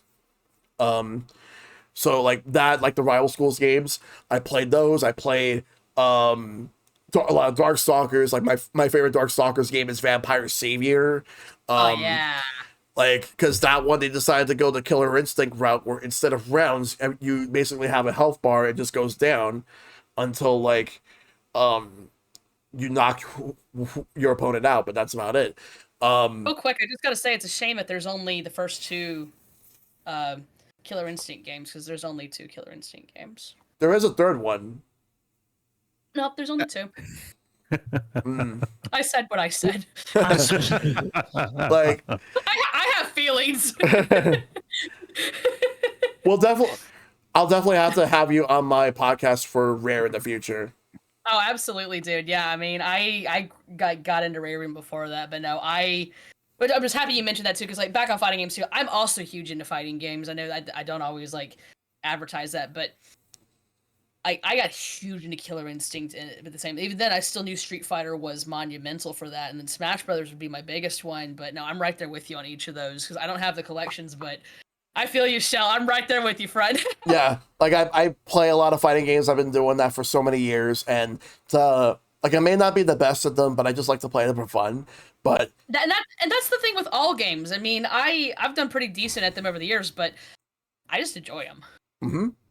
That's the biggest thing. But like I've actually gotten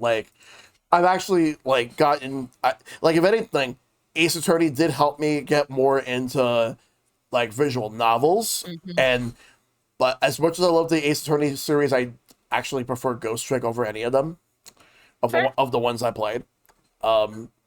Mainly because Ghost Trick actually was very emotional. Okami's a fantastic game. The Beautiful Joe games were great. I love Beautiful Joe. Shell, have you played the Apollo Justice trilogy yet? Not yet, because I like, funny enough, like I'm like the next Ace Attorney game I'm going to do is going to be Apollo Justice before I do Ace Attorney Investigations 2.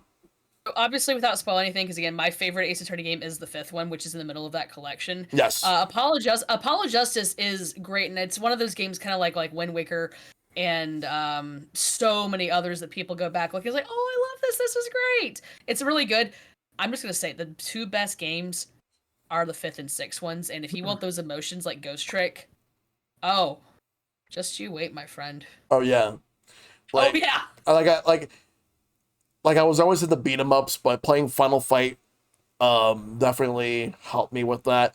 But you wonder what was a really good Capcom game that doesn't get as much attention unless you're part of retro communities. There was an arcade game that got a Super Nintendo port called Area 88 or UN Squadron. Yeah. UN Squadron is a fantastic game. It's amazing.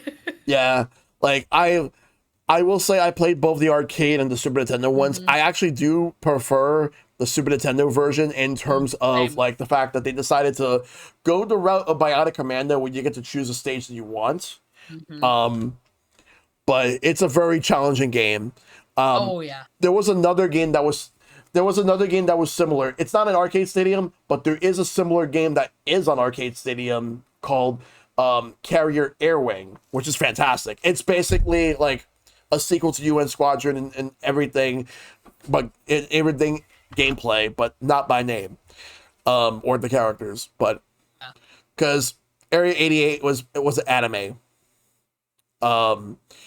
but they called it UN Squadron here for whatever reason, even though it was localized here as Area 88 for the anime. But yeah, Capcom made like so many licensed games that people probably missed out on. Like I know like Alien versus Predator was a big one. The Punisher is where Capcom started their relationship with Marvel, and Marvel actually didn't like the game because they thought it was too violent. So they specifically asked for a few years not to put the Punisher in any of the fighting games, which is funny. It's also part of. I'm happy that you mentioned that, like all those different games there, because I personally feel that, I mean, we're all huge avid gaming fans, so yeah, we know which publishers jump in with that. But how many people who are just even enjoyed games growing up or way more casual gamers have played any of those games that we've mentioned, especially the Disney ones growing up? So they know that Capcom like classic like quality, even if they don't realize the studio. There's also I also want to give a shout out to a composer that had her start at Capcom, but is now one of the most world-renowned composers ever, Yoko Shimomura. Yes. Yeah, she started with Capcom, but I think her first big break was Street Fighter 2. And then but she left Capcom because she wanted to do adventure games and RPGs. But she left while like I think she only contributed to one track in Breath of Fire, and her last soundtrack was The Punisher, and then she left so that she left to Square with she would work on Live Alive and Mario RPG and many other games, and now like Xenoblade, Kingdom Hearts, and all that stuff. Xenoblade. Oh her Xenoblade is just sorry. But she recently got like I don't remember what award it was. She got a major award for all her contributions in music and over the years. So it's just amazing how she like started at Capcom and now like she is like one of the top composers ever. But also at the same time, Capcom pretty much had a lot of really good games that I never thought I would get into, but like Resident Evil, like horror for me, I need to play more horror games, and I'm working on it. But like now, like I've played more Resident Evil games in this decade than any other decade, and I'm still That's fair. I'm still working on it. Same thing with Devil May Cry. I only have Devil May Cry 5 left, but my controller issues are just ridiculous. I don't know why I'm having that, but I'll figure that out. But other than that, there's games that people don't realize that Capcom actually either made or they published. Yes. There was the Disney games that was a realization to me. I didn't actually realize that. yeah, like they made. Did they make They had a both bunch back versions? then. Because I know Aladdin. Yeah. Aladdin had like they had one on Super Nintendo and Sega. Did Capcom do The both? Sega one, I think the Sega was it one was like like Virgin? Acclaim or something. Vir- Or no, I it was thought it was Virgin. like- I think Virgin's right. It was Virgin, right? Yeah, okay. Yeah, it was Virgin. And there was That's why the Super Nintendo one was better. Yeah. I do like the Super Nintendo one a lot. But what's funny is that there was an arcade game called Willow based on the movie from Lucasfilm, Yep. and there was also an NES game that was a Zelda style game. But they also made Magical Tetris Challenge for the N64. Like Capcom had a whopping 3 N64 games because they mostly focus on the PlayStation during that Say, era. are we counting Mega Man 64? Yes, Okay. and Resident Evil 2. Oh yeah. On the 62, on the 64, yeah. Yes, like it's actually the first game to have a randomizer mode. Ah, yeah, I found that out recently too. Yeah. That's part of first- why when we were going over like our good and bad times, I was pure N64 kid, so I'm just like, Capcom, what are you doing? Yeah, I mean, I know they still had some great games around then, but I felt that they just got a little tunnel visioned. the problem was the fact that like Nintendo decided to stick with cartridges, but Yep. As much as I love Nintendo, I mean, believe me, same as all y'all, I know that we Yeah. got some great games, but we all know it didn't help. yes, It was also slightly miraculous that Resident Evil 2 was able to be ported to the N64 in the first place. Like, And that's the first Resident Evil game I ever got. Yeah. And I actually I was not 17 yet, so I was still able to buy it before they were like requiring ESRB. And Yep. my dad understood ESRB, but he's also like, Mantel's mature enough. like they managed to squeeze. What happened? Oh, I was gonna say that I had a bug. it's all I good. said I had a bug on me. Oh, okay. I was gonna say real quick. They managed to squeeze 2 discs worth of Resident Evil 2 into a single cartridge. Yes. The fact that they actually did that is absolutely impressive. No, absolutely. I'm very shout out, by the way, to Resident Evil 2 on the Tiger Gamecom, a genuinely, actually really good game on that godforsaken system. Yep. Yeah. Surprisingly good. Real quick thing on Resident Evil 2, just since we're on this, I mentioned to you guys earlier before we went live that MagFest, we had a few Capcom-based photo shoots this past year. I mean, we always do, like Mega Man. We also have a Resident Evil one. There's a dude dressed as Tofu. Oh, that's awesome. Nice. Fantastic. Oh, that's so good. Yeah. But I yeah, love how that- Resident Evil 2 remake brought tofu back with like different other like kinds of tofu. I still Like that need was to so play the- cool. I still need to play the remake of it, but yeah, like again, Resident Evil. Again, like I said earlier, that encapsulates a lot of what we've all said about Capcom. Of it even pulls, even if you're not into survival horror, it's different enough and interesting enough that it can pull you in. I'll be honest, I've not been as interested in the gameplay differences in 7 and 8, but I still read up on it because I still love the world. Mm-hmm. Yeah. What was it? Oh yeah. But yeah, Capcom definitely influenced my taste a lot in terms of video games. They definitely helped me learn certain aspects of video games that I never thought I would, and they've always been one of my favorites and will continue to be on top for me for years to come. Sure, for sure. So now let's do the community questions. So let's see. So let me just take a look real quick at my Discord because we got a bunch of questions. Also, Shell, while you're looking those up, I need you to know that I pretty much, whenever I think of Mega Man, you're always one of the first people I think of with it. So Capcom's like right there as association. Yep. All right. So the first question comes from Dragon. Which of Capcom's franchises do you think is their most important currently, and why do you think that is? There's three: Resident Evil, Monster Hunter, and Street Fighter. Those are their top three.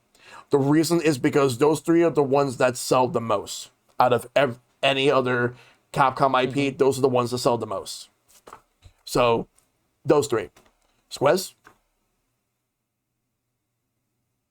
I mean, why do I think they sell the most? I mean, they're good games. Like, to be honest, I'm the least out of this group, the least experienced with Capcom because I kind of heavily focused on Mega Man, Street Fighter, and Resident Evil. So like Phoenix Wright, I've never played those games. Monster Hunter never played. Devil May Cry, I've never played. Yeah. Which I will, throughout the course now that they're making a comeback and they're easier to access. But yeah, I mean, Street Fighter synonymous with fighting games, like it's the fighting game. Same thing with Resident Evil we mentioned earlier, with it being like the survival horror like conduit. Like every game could be derived from every survival horror game could be derived from some aspect of Resident Evil. Monster Hunter, to be honest, I can't really say anything on it just because I've never played it. So I kind of have to defer to one of you guys for that, just because I've never played it. So I have to, yeah. That's. Yep. Rick?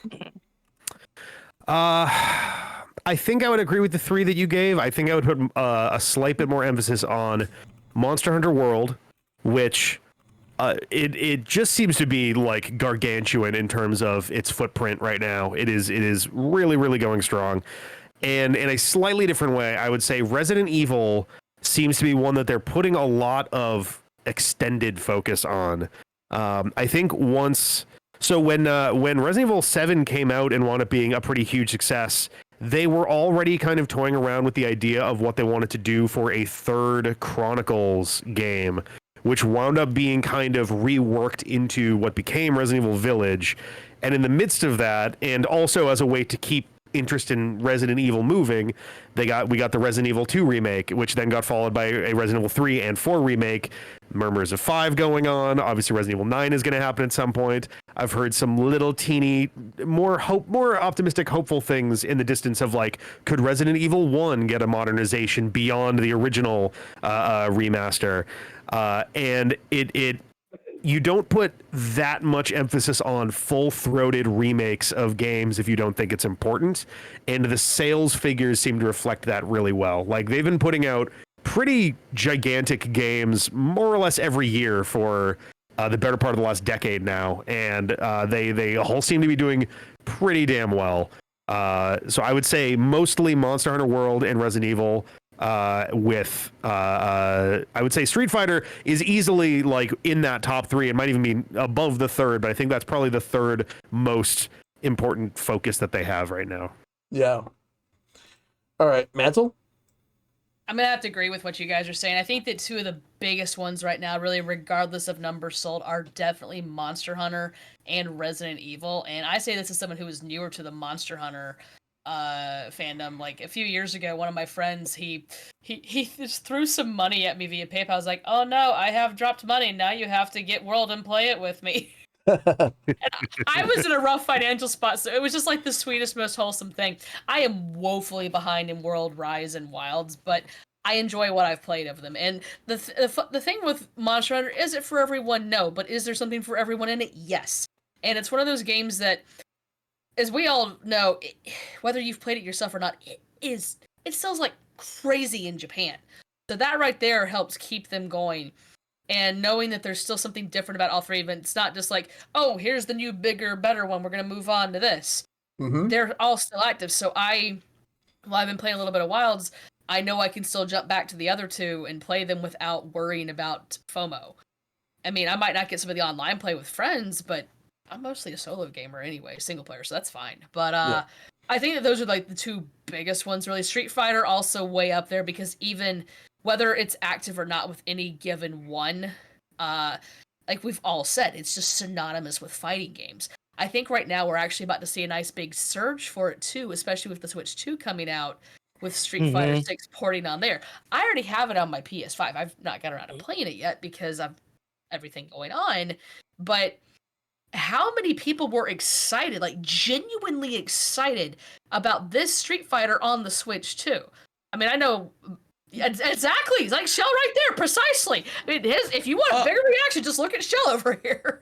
May I interject? May I interject for a second? Yeah. I actually had the opportunity to test out Street Fighter 6 on the Yeah. Switch too, and it was so good. Like, let me tell you, it's so good. No, yeah, I got to play the Switch 1 before it came out. I haven't had the opportunity for the Switch 2, but I do have my pre-order in, and I'm actually going to be traveling up towards most of y'all's direction that release weekend, because the Switch 2 comes out the day before my birthday. Yes. So happy birthday to me. Yeah, I was gonna say happy birthday. Hell yeah. Thank you. Yeah, no, I'm basically taking a little mini vacation, so I'll have to like drop some pictures in the Discord. But but yeah, so for me, it's one of those things where, again, whether people are big into fighting games or not, Street Fighter, there's something for everyone in it. Is it my favorite fighting game series? No, but I still love the daylights out of it. And two series that I feel, while they're not as active with newer games right now, between the collections we've been getting and just how vocal and active and interested the fandom is, Mega Man and Ace Attorney are absolutely two huge ones there. Now, Capcom has, I've noticed some of their previous interviews, like, oh yeah, no, we're still working on Ace Attorney. Don't worry. So I'm eagerly awaiting that, patiently awaiting that. But the fact that you now have every single Ace Attorney game on the Switch, and all those Mega Man collections. Like, we talked previously about all the collections that we get on the Switch. Capcom has been a huge proponent for those, and I love everything about that. So again, whether it's like the current big sellers or just the ones that keep and refresh genres and get people interested in trying them out. Again, no matter where the sine curve takes them, we've got some great stuff, and that's part of why, both for upcoming ports and new Capcom stuff on the Switch, guys. How fun's that? Switch Yes. that could I be. love this. We don't even know what else is going to come on the Switch 2 for them, but with what we've been seeing and have had on the Switch 1, I think we're about to be fed very well. Yep. So we are. Also, those are the ones. oh god. I was going to say also a shout out to Proto Dude and folks in the Mega Man community who have been holding up the boat of fans with the little droplets of like, yes, Mega Man Tyson is still happening. It is still happening. It was supposed to be announced like 3 years ago, but it's still happening. I promise. Yep. And like, go ahead. Yep. Not sure if you guys saw it, but very recently Capcom did publish a list of their top 10 biggest selling IPs. They did. So the fact that we're also talking this there is perfectly timed. So, but as we've all seen, like, no matter which ones sell the crazy amounts, like Resident Evil and Monster Hunter, they're all still great out there because there's just such a great variety covered across the studio. Yep. Steve? Yeah, I think you hit the nail on the head, because those three series, like, good or bad, they've had theatrical versions and straight to movie versions of, like, Resident Evil. We've had Monster Hunter, and we've had Street Fighter, both good fan films and other films. But you also look towards art books. Like, I just got the art book for the Street Fighter that has from 5 and it has Alpha through 6, and I was just like, this is great little collection. But I was nice addition to your collection for sure, dude. Nice. So, you know, you have those. You have the Mega Man collections that came out. So, yeah, just looking at some of the merch they put out, even with Street Fighter going into like sneakers and stuff. When they first announced 6, they were going full on with how many brands were even going to associate themselves with Street Fighter. So I think a lot of that stuff, both sales wise and just ingrained in people now. Monster Hunter is getting up there because it's becoming more of a community than ever before. It's just getting easier to get in and play. It used to be so hard back in the PSP days to try to play with my friends in a hotel room, and now just being able to play online is a blessing. But I actually wouldn't count out Mega Man just yet, because I really love the interpretation they did with Secret Level on Amazon Studios. I thought that one was a great take on it, both with that and how Namco is now going forward with Pac-Man as kind of a surreal horror type Metroidvania. I think that could take Mega Man in a good direction. So I'm excited to see what's next for Mega Man. Oh Yep. yeah. Yeah, because Mega Man 11 is now the best-selling game in the series at over 2 million. Mhm. I believe the Battle Network Legacy Collection is Is after. yeah, it's after. It was like it's also the fastest-selling Mega Man anything ever. Because Which is amazing, given how the Battle Network games sold like at the time that they came out, especially Yeah. the later ones in that series. yeah, because like the best-selling one of the Battle Network games is actually if you combine them, is 4. But Thanks to 3, but yeah. yep. And then like it dropped off for 5 or Thanks. 6. Yeah, I was gonna say. Oh my god. Yeah. Sales for Battle Network always were reflected in the next game's sales, which makes it look a little bit interesting in terms of what people liked, but you can tell that people were not really feeling 4 and 5 quite so much. I Yeah. never really got into Battle Network that much, so I might have to take another look sometime. Oh yeah, they're great Highly games. recommend I 1, recommend 2, it 3, too. and 6 for sure. 4 and 5 are if you're like looking to 5. experience it all. 5 is okay. I think my biggest like problem 5. with it, the oh, I forgot the name of them. The special kind of battles that you do. I was gonna say Legacy. That's not right. Liberation. The Liberation mission. Liberations. They were interesting as a genre shift, but they absolutely obliterated the pace of that game. It did. Yeah. Like, it's just okay. Here you are in a battle. You're gonna be here for like a good hour or two. Have fun. Yeah. I'm like, oh shit. All right, here we go. Yeah. for sure. Yep. So the next question comes from Icepick, and he posted a meme. He wants to know what we think of this meme in the topic questions. What are your thoughts of this meme? You see Leon eating a whole dinner, and you see Morgan, Mega Man, and Dante just sitting there. I'm like, Oh my god. I have a fast answer for that. That might wrap this up quickly, which is Resident Evil sells copies. yes. Yeah. It sells better than basically everything else at the table here. Like, if you look at the top 20 best-selling Capcom games, I believe more than half of them are Resident Evil, and a lot of them are recent Resident Evil, compared to So- Mega Man, which took until this past year for any game to break 1.6 million, which is like a bad Resident Evil game in terms of sales. Yeah. So like, yes, they focus on Resident Evil, but also Resident Evil makes a lot of fucking money. So So Yeah. So I agree, and I would also say this just means that we need a parody sometime now where Leon Kennedy is voiced by John Goodman. I'd be down. I would be down. But yeah. The only thing I have to say about that meme is this. that also, yeah. Yeah. It's just, I mean, to me, it's like on the one hand, it's like okay, but also it's like okay, come on now. Yeah. It's not for nothing. Like, Just because it's just to me, I would honestly like modify it so that Resident Evil just does need a greater caloric intake per the day, but that everyone else is still eating well. Yeah. Yeah. Spread the wealth to everybody else, but Yes. that said, that meme sucks. Yeah, no, for sure. I'm right there with you. I don't really think there's anything more that needs to be said other than that, but let's move on. So Noble Boy asks, what are your favorite Capcom IPs?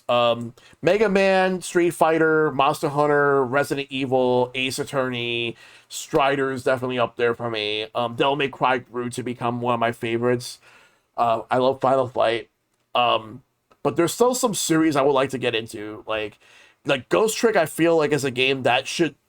A lot of people say they want a sequel to that. I don't. I think that should stick to being one and done. Like, I don't think there's a reason to go back to it. It's so good. Like, I don't think they need to go back to Ghost Trick. That game is fantastic. It's like I would enjoy it, but I am completely 10 billion% content if it never happens. If you're gonna make another Ghost Trick, use a different cast.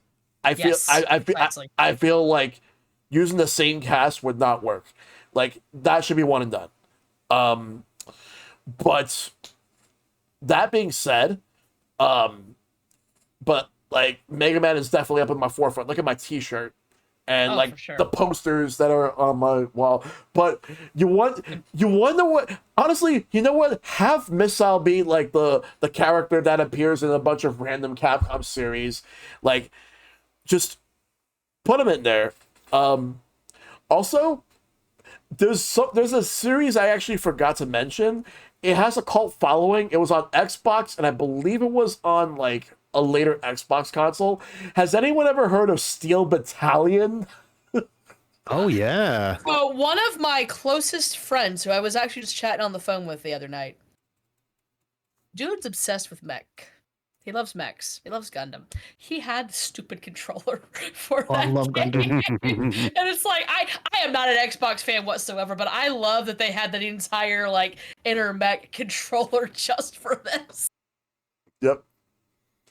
Yeah, like because like they made a sequel, Steel Battalion line of contact for Xbox, and then there was a third game for the 360 which uses the Kinect motion sensor. Oh boy. Yeah. On the topic of mechs, this summer Gundam's going to be releasing a game. Let me see if you guys can see that. Nice. Yep. It's gonna be Bandai's going to be releasing a card game with. It's going to be sick. Yep. All right. Squez, your favorite Capcom series? The only three really I could really mention is Mega Man, Resident Evil, and Street Fighter. I'm glad I have a Switch, and I'm glad that Capcom has like so many sales. Last sale I bought Monster Hunter Rise, so I'm definitely gonna get my feet wet with that. Onimusha, I bought that on sale too. Okami. So I'm slowly building that library, kind of get that experience for the first time. So the three that I mentioned are gonna be like my answer, but I'm holding out for the other games just to get that experience in for the first time. Yeah. Rick? Mine's super easy. In rough order: Mega Man, Ace Attorney, and Resident Evil. I've been playing Mega Man for literally 30 years now, and I would love to keep that going as much as possible. Very much excited to hear more about Tyson, or I don't know, the Star Force team were the ones who worked on Mega Man 11. I wouldn't hate hearing Star Force 4 has been revived. Speaking of canceled Mega Man games from the early 2010s. Ace Attorney was a revelation in college. I got really into trying to learn Japanese at the time because for some reason, I think because of the nature of how the first case works in terms of like literal locations of things based off the location, the localization versus the original, I tried for a little while learning Japanese enough to be able to decipher. I bought the Game Boy Advance game. I have it in a box still, but I've taken it out to like go line by line and be like, okay, I know what all the options are because I can play the other one too to see what other differences there were. Mm-hmm. It never occurred to me to just get a ROM or just look to see if someone else had done it because I'm sure other people had even by then. And then Resident Evil, I've been into over the last decade. Resident Evil 7 was my first. And it was a hell of a first for me. Ooh. It was a great, solid first. And we've been playing through the original series, which we're about to start playing Resident Evil 5, which is going to be interesting. Mm-hmm. And I know that 6 is going to follow after that. So it's going to be it feels a little bit like getting to the top of the log flume and realizing that the boat's starting to do this. You know, like, oh no, here we go. But I'm ready to punch rocks. So it'll be a good time. Mantle? For me, I mean, I kind of already touched on with favorite games, but I would have to say definitely Ace Attorney and Okami as the absolute top two. Ghost Trick isn't really a series since there's only one entry, but definitely way up there too. And then I've got 4 honorable mentions. Mega Man, obviously, just amazing. So much incredible variety within that show. I'm especially a big fan of like Mega Man X, but all Mega Man's fantastic. Demon's Crest, like I said, I got that from, God, I can't even remember the name of the electronics store that it was, but I very proudly got that brand new. Love it. The NES Gargoyle's Quest 1 and 2 are good, but Demon's Crest, better. Good. Beautiful Joe, because it's not got enough love tonight, and it's just fun, and it was again one of those like I love platformers still on the GameCube, and while I'm not as active into it as some of my other friends, definitely Monster Hunter, just because of the way that they're pulling me into it, the sheer variety, the just expansiveness like we were all going on. So yeah, those are the ones definitely for me. But like I said, Ace Attorney and Okami would way high up. Yeah, I just want to say real quick, Ghosts and the Goblins is an amazing series. Oh, 10 billion%. I mean, like, there's not a bad one. I mean, some of them, they might not be as good. And Darkstalkers. Darkstalkers is not on my list, but I still love it. point of information, if y'all ever add me on a PSN, my icon ever since the PS3 has been John Talbane. So Yep. Steve, what's your favorite Capcom series? So if I had to say Capcom IP, I'm going to say Resident Evil, just because for me it was more hits than missteps. Mm-hmm. And even the different things they tried, both light guns and co-op. I'm one of the unicorns. I love Resident Evil 6. I would play that many times over. like I Resident know Evil 6. I know it took a diehard approach to the Resident Evil series, but I loved it. I loved 5 as well, all boulder punching and all. But I'd be remiss to say, when they say Capcom series, I kind of cheat and I say, like, whenever Capcom touched Marvel or touched Disney, I loved all those games. Even like War of the Gems for Super Nintendo, I loved that one. I loved Weird Capcom. I liked playing Haunting Ground, which was like, after they published Clock Tower 3, which was one of my favorite series, they also did Haunting Ground, and I was just like, they have something here with their scary horror games. But then you had weird ones like One Piece Mansion for PlayStation 1, another one that just came out of nowhere, and you're like, wait, Capcom does this? And it so has, I like, I was gonna say real quick, it has nothing to do with the anime One Piece. yeah, it has nothing to do with it. When you see the artwork, you're gonna like, yeah, it's not One Piece. Yeah. But going even back to Zack and Wiki, I like when Capcom wants to try something new, because I know they're gonna put their heart and soul into it, and they're gonna try to make a new IP out of it, and hopefully make a series. So for me, it's still like, whenever they touch Disney and Marvel, is still my favorite Capcom series. But as a safety net, it's gonna be Resident Evil. Mm-hmm. So next one is from Shad. How do you feel about Ace Attorney? Love it, love it, love it. I still have to play more, but I love it. Yeah. Squez, I know you already. I know you said you already. I haven't played it. You.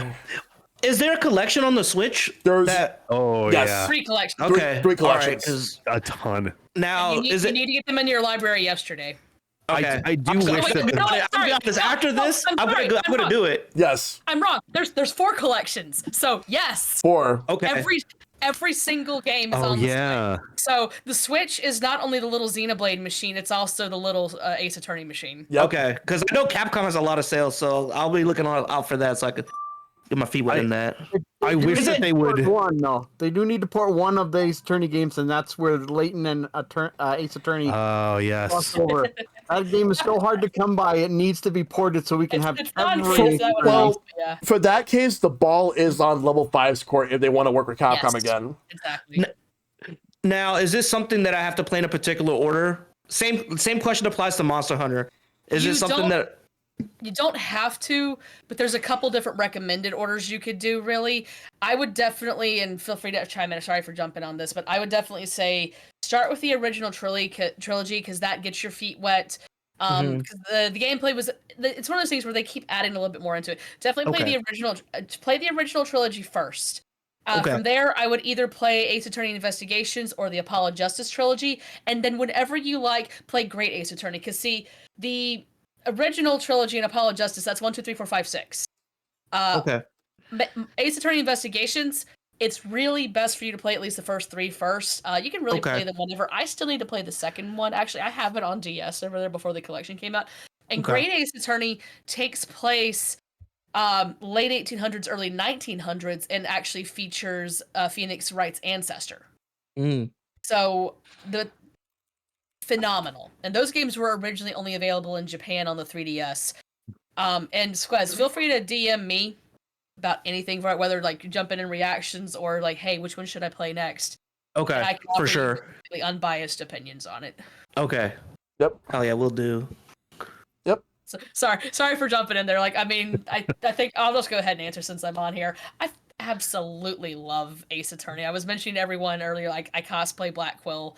I've also cosplayed Gumshoe, and it's just a really fun series. It's also the Capcom series that I've met the most people via and bonded the most with others via, and it's just It's so incredible. And even if you're not sure about visual novels or point and clicks, give it a shot. And I'm also just going to say the puns are flipping fantastic. So good. And it's like, one thing I will say is kind of funny though, is like they kind of somewhat localized the first several games, and then they didn't for Great Ace Attorney, and it's just kind of like, but it's not in a bad way. They're all fantastic. Yep. Rick? Yeah, no, it's so I love the Ace Attorney games. I've only played I've played I think 5 of them. I played the original trilogy, I played Apollo Justice 1, and I played I think I played the first Edgeworth game as well, because I think the second one was Japanese only for a while. It was Japanese only on the DS. We didn't get it until the Ace Attorney Investigations Collection on the Switch. And like I told Shellshock earlier, once you hop on Ace Attorney 5 and 6, Dual Destinies and Spirit of Justice, they can be a little divisive, but they're my 2 favorite games of the whole series, and they're really good. Yep. I would say the one thing, and I don't think they're going to do this, I wish they would, is I do wish that the collections included a sprite toggle to bring back those classic DS sprites, because I really, really like those a lot. The 3D looks very, very good, but I have a really deep nostalgia for the sprites of especially that first trilogy of it's just really crisp dry work. Sprites, because I've downloaded all 3 of them on the Wii, so I could play the Game Boy Advance version and just play them on TV before we got that. And while I didn't, the only Japanese one I got was Investigations 2. I would, of course, sometimes turn on the microphone and just shout Igiari instead of objection. And Ace Attorney Investigations Collection actually does do that, Rick, according to Dragon. Oh, does it? It does. Excellent. Yeah, so the mainline ones don't, but Investigations does. Okay. Admittedly, it looks better with the other one, but again, options either way. Alrighty. Nice. Yep. Steve? I do love the series. When somebody asks me about it, though, I'm honest of which genre they favor over the other, because I'm a point and click fan at heart. So Miles Edgeworth always scratched that itch a lot more than Ace Attorney did, because Ace Attorney had easily failed instances where you could like present the wrong evidence and then just be done with it. So I tell people, like, pick your battles. If you kind of like playing out a big story or case, Miles Edgeworth is a good place to start. You don't really need to know any really background other than it's going to be a wacky world of characters. And then if you even like the characters that you see in Miles Edgeworth, I always tell people, give the Ace Attorney series a try, because it's basically a visual novel with panache. It's going to have a lot more going for it than just your typical I choose A, B, or C, because I think the characters themselves even make up for it, because you see all the memes out there and stuff even, and you're like, yeah, this is what makes the series. Mm-hmm. All right, so next up is from Tien Angelic. Now that Onimusha and other Capcom games are getting the attention, do you think that Capcom is planning to revive more IPs, and which one are you hoping they will bring back? Oh my god, I would absolutely love it if Capcom were to bring back Final Fights. I feel like we've been getting a lot of fantastic beat 'em ups. Thanks for the raid, by the way, Jason. I appreciate it. Hope you had a good stream. After Streets of Rage 4, like Sega made Streets of Rage 4, and that was one of the greatest beat 'em ups ever. I want Capcom to take that same approach for a new Final Fight game. I feel like it's time for a new Final Fight. So that's my answer. Bring Final Fight back and bring Beautiful Joe back. Those are my answers. Squez? I think, honestly, even though I really haven't experienced much, I kind of know what game Onimusha is, and I think I'm going to use that as my answer because of the way that other games like that, like God of War did really well as like, a futuristic game, as far Ghost of Tsushima, Wukong, those kind of fighting like action games. I think because they did it well, I think Onimusha, maybe Onimusha on the RE engine. Let's see how that looks. Let's give that a try, right? Yeah. Like I would love to see something like that. So yeah, I'd pick Onimusha. Mm-hmm. Rick? So I have a lot less experience with the lesser, like not lesser, but like the franchises, the IPs of Capcom's that are not usually like at the forefront or the ones that people kind of go to immediately. My general take on this would be literally hearing anything about a Capcom IP that comes back. I know that it will get me to basically play through the entirety of the existing franchise just to be able to catch up, just to be able to see if Capcom is recapturing that magic from their older days. If I had to answer for something, though, I think I would agree with Onimusha, if only for the outside possibility of getting a crossover as incredible as was it Mega Man .exe or Zero from Onimusha Blade Warriors. Fuck, that was so sick. I would love to see something like it's silly to want it for a crossover sake, but also that was a so far out in left field level of crossover to have at the time, and so I just would love all of Capcom's kids to play nicely together. Yep. Also, thank you for reminding me, Noble Boy, Breath of Fire. Bring Breath of Fire back. All right. Mantle? Ace Attorney. We need more Ace Attorney. Our last one was not outside of finally getting localized versions of Great Ace Attorney and Ace Investigations 2. So all the collections on the Switch. We've not had a new Ace Attorney game since Spirit of Justice, which was an incredible game, and it ended in such a way that I'm patient for whenever we get the next one. But definitely Ace Attorney. I know I've already gushed and geeked out hardcore about it, as we all have, but yes, it's such a good series, and with how much they've been able to improve and port it on the Switch, I'm excited for what they'd be able to do on the Switch too. And another one I'd really like to see them bring back and do more with, Beautiful Joe. Yep. Like, Beautiful Joe was epitome GameCube, just so much fun. And Beautiful Joe was what made me appreciate Platinum games, because the gameplay, whether especially like for like Wonderful 101 and then to another extent like Bayonetta and Astral Chain, it still has that same formula of you're going through the level, oh, checkpoint, let's show what happens with this with your ratings here, and just Beautiful Joe. Yep. Also, one more. Power Stone. Steve?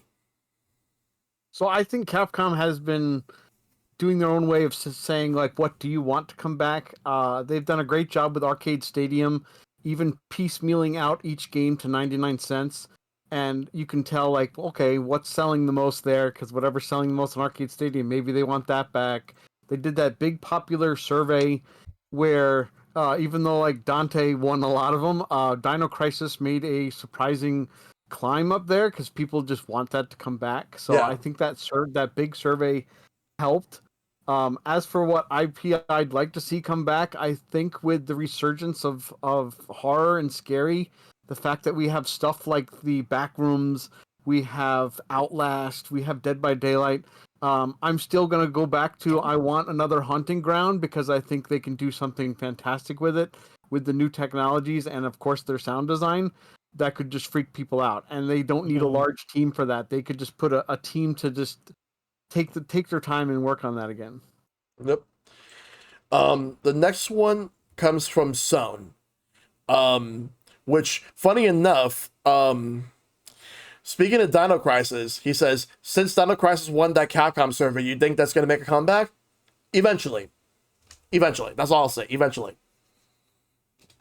Last one was Dino Crisis 3 on the Xbox, and that was back in 2003, so eventually. And an additional note to that, because ExoPrime, I think the game was, right? That's based on dinosaurs and stuff. I think that was like, it's the final chance for Dino Crisis to have a comeback, at least within this time frame. But yeah, I think everyone hated it. Yeah. I don't think it did too well. Yeah. Rick? I was about to point out 98s Derek, 98s Derek. Absolutely on the Capcom. I almost mentioned that jokingly earlier, having played a handful of the Game Boy ones, the like adventure quiz Capcom games from the old days.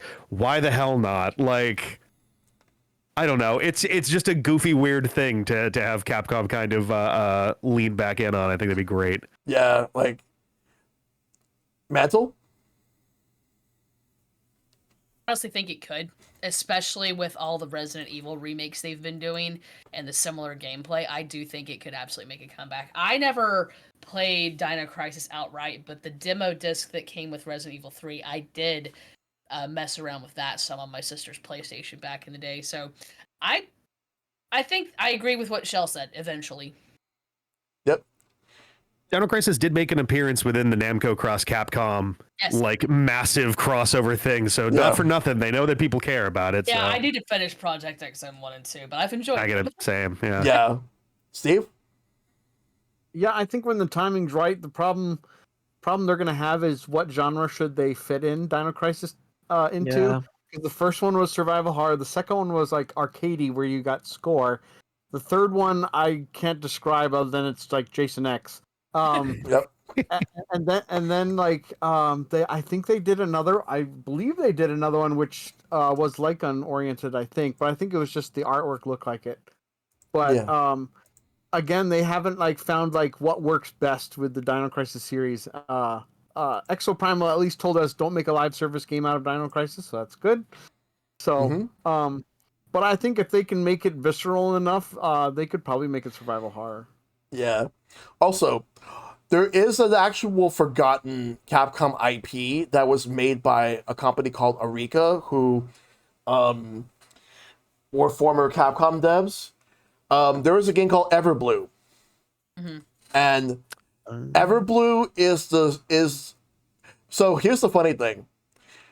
Everblue is basically what if we had a Capcom version of Endless Ocean. So it was Endless Ocean before Endless Ocean. Same devs.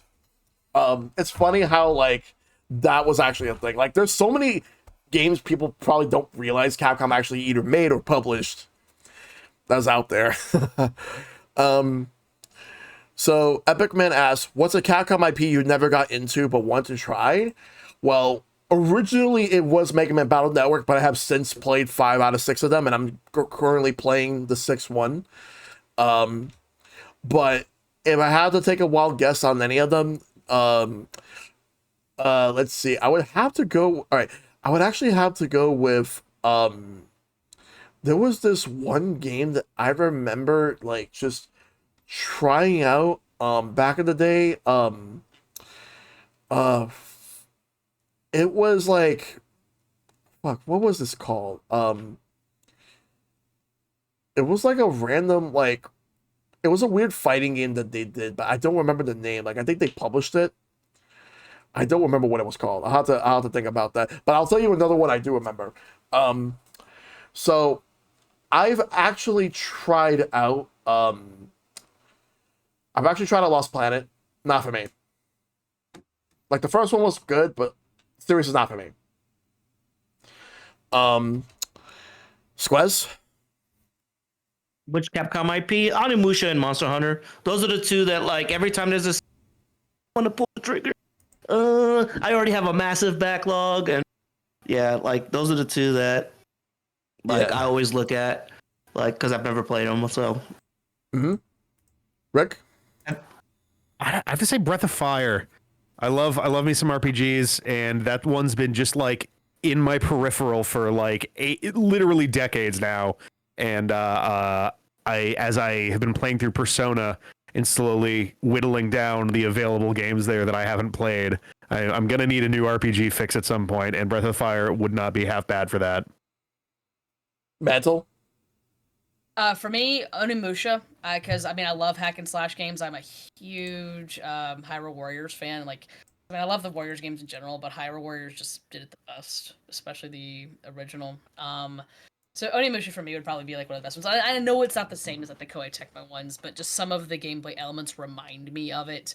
And even though I know it's not that good, which is the only reason I've not got it yet, I would still like to play Everblue someday because I am unabashedly a huge Endless Ocean fan. I mean, the first two are the best. I know that Noble Boy was mentioning in chat that Endless Ocean Luminous did come out last year, and I mean, y'all heard the explosions when it was announced. That was me. I love it. It's fun. It's more fun just for exploration. The story has its weaknesses, shall we say, but still an incredible game, still absolutely worth owning, still a great return for Endless Ocean, but I'd like to see some of the others do. But yeah, I flippin' love Endless Ocean as a series. The first one's my favorite. I would like to just test out Everblue, but outside of that, I would be curious to play Onimusha. And I've mentioned this a little bit before. I have played a decent chunk of Monster Hunter, and I have played some Breath of Fire. I'd like to play more of them, though. All right. Let me see. Oh, let's see. Before we move on, Steve, you're. I'm going to basically say Breath of Fire. I have never played any of the Breath of Fire games, so I'm going to agree with Rick that unfortunately for me, whenever a Breath of Fire game came out, it was on a system where either on Super Nintendo it was Final Fantasy III that was taking up all my time, or when it came to PlayStation 1, I had to deal with Vandal Hearts and the Ooh, Vandal Hearts. I love Vandal Hearts. Because Vandal Hearts is my favorite on that system. First one's better than the second one. And then every time another Breath of Fire came out, I'm like, but you guys are releasing these when all these other RPGs are out. So I was just like, I can't. Yeah. So I need to get into it so I can kind of see what's the whole like kit and caboodle about. Because even with Good Old Games bringing back Breath of Fire for the PC, saying like people wanted this, so we're bringing it back. So I was like, all right, I should jump in the first one. All right. So next one is from Maverick. Which Capcom game was your first introduction to the company's lineup of games? Mega Man. That was what. Yeah, Mega Man. That was where Mega Man X3. Yeah. Yeah. Mm-hmm. Mega Man 2. Mega Man 3. But yeah, Mantle. Mega Man 2. For me, like for published by Capcom, it was Rescue Rangers. For Capcom itself, it was Mega Man. All right. Next up is from Sammy G. Who are your favorite Capcom characters or mascot and why? So for me, I'm gonna go when it comes to favorite Capcom characters. Well, I'm a huge fan of Zero for the Mega Man X series, and also the Mega Man Zero series. And also Strider Here to You from the Strider series is definitely up there for me. Those are like my go-to characters. Squez? So when you say mascot, is this someone that's like highly like publicized, or is it just like any Capcom character? Any Capcom character you want to bring up, that's your favorite. There's a lot. I'm gonna say, okay, this is gonna be weird. This is a little bit about me as a wrestling fan, but I'm gonna say Mr. X from Resident Evil 2 Remake. Like, he kind of gives me like the old school Undertaker vibe, and I was big into wrestling. And like, he just kind of just sits there. He just doesn't say a thing. He just comes after you. Like, I wish they utilized him in like other games. Like, I can't say enough. Like, I love him so much. Like, it's just a silent stalker, just constantly following you. Just like, and it even has the music. Like, when you play Resident Evil 2 Remake, he even has the music. Like, the closer he gets, the louder the music gets, and the further you are, it gets really like when I played Resident Evil 2 Remake, it scared the shit out of me, and I just I love it. Mm-hmm. I love Mr. X. Oh yeah. Rick? This is like legitimately maybe the hardest imaginable question to whittle down in the span of seconds. Yeah. I think I would have to give it, if I'm talking to straight up character, I think I'd have to give it to Mega Man Volnut from Legends 1 and 2. If we're going mascot direction, I think I would just go with the Servbots. Servbots, yeah. That was fucking wonderful. That was gonna be my answer. That's why I asked that question. Because I was like, if you said mascot, I would have said Surfbot. Right. Mm-hmm. Also, yes, big ups to Omega Sis. Omega Sis is awesome. It's so hot. The whole goddamn franchise of Mega Man is just chock full of incredible designs, top to bottom, all over the place. It's nearly impossible to come up with one that is like not amazing. So yeah. Yep. Mm-hmm. Mantle? Mega Man characters I love. I know I've mentioned this non-Mega Man character earlier, but hands down, my favorite Capcom character would have to be Prosecutor Simon Blackwell from Ace Attorney. He first appeared in Dual Destinies. He also appears in Spirit of Justice. He is genuinely my favorite character, and a bunch of you guys know with me, I tend to gravitate towards characters that I identify with and I see myself in. Like, I don't like project myself into them, and I know how to differentiate between us. But his writing and his character arc and development are phenomenal, both on how they are standalone as how they fit into the whole overarching story. So, I have a lot of fun cosplaying him, and I hadn't worn him in a few years, but this past MagFest, I wore him to the Ace Attorney photo shoot. People lost their minds over me, which I just like wearing the character because he's fun, but everyone's like super positive reactions of like, oh my gosh, we want Blackwell. Just it makes you feel good. But no, he is a great character, and the fact that I had like my chain, I should have brought my handcuffs up here for him. I was just able to like be like right here and then silence. So, but no, he's wonderful, and as with all the characters, and he's got a great theme too. So Yep. Yeah, Blackwell. All right, Steve. I'm have to go with 8-bit classic Mega Man just because I feel he's been merchandised the most. I'm surprised Capcom doesn't have a logo where the O is just the infamous little like one-up sprite Mega Man. Yeah.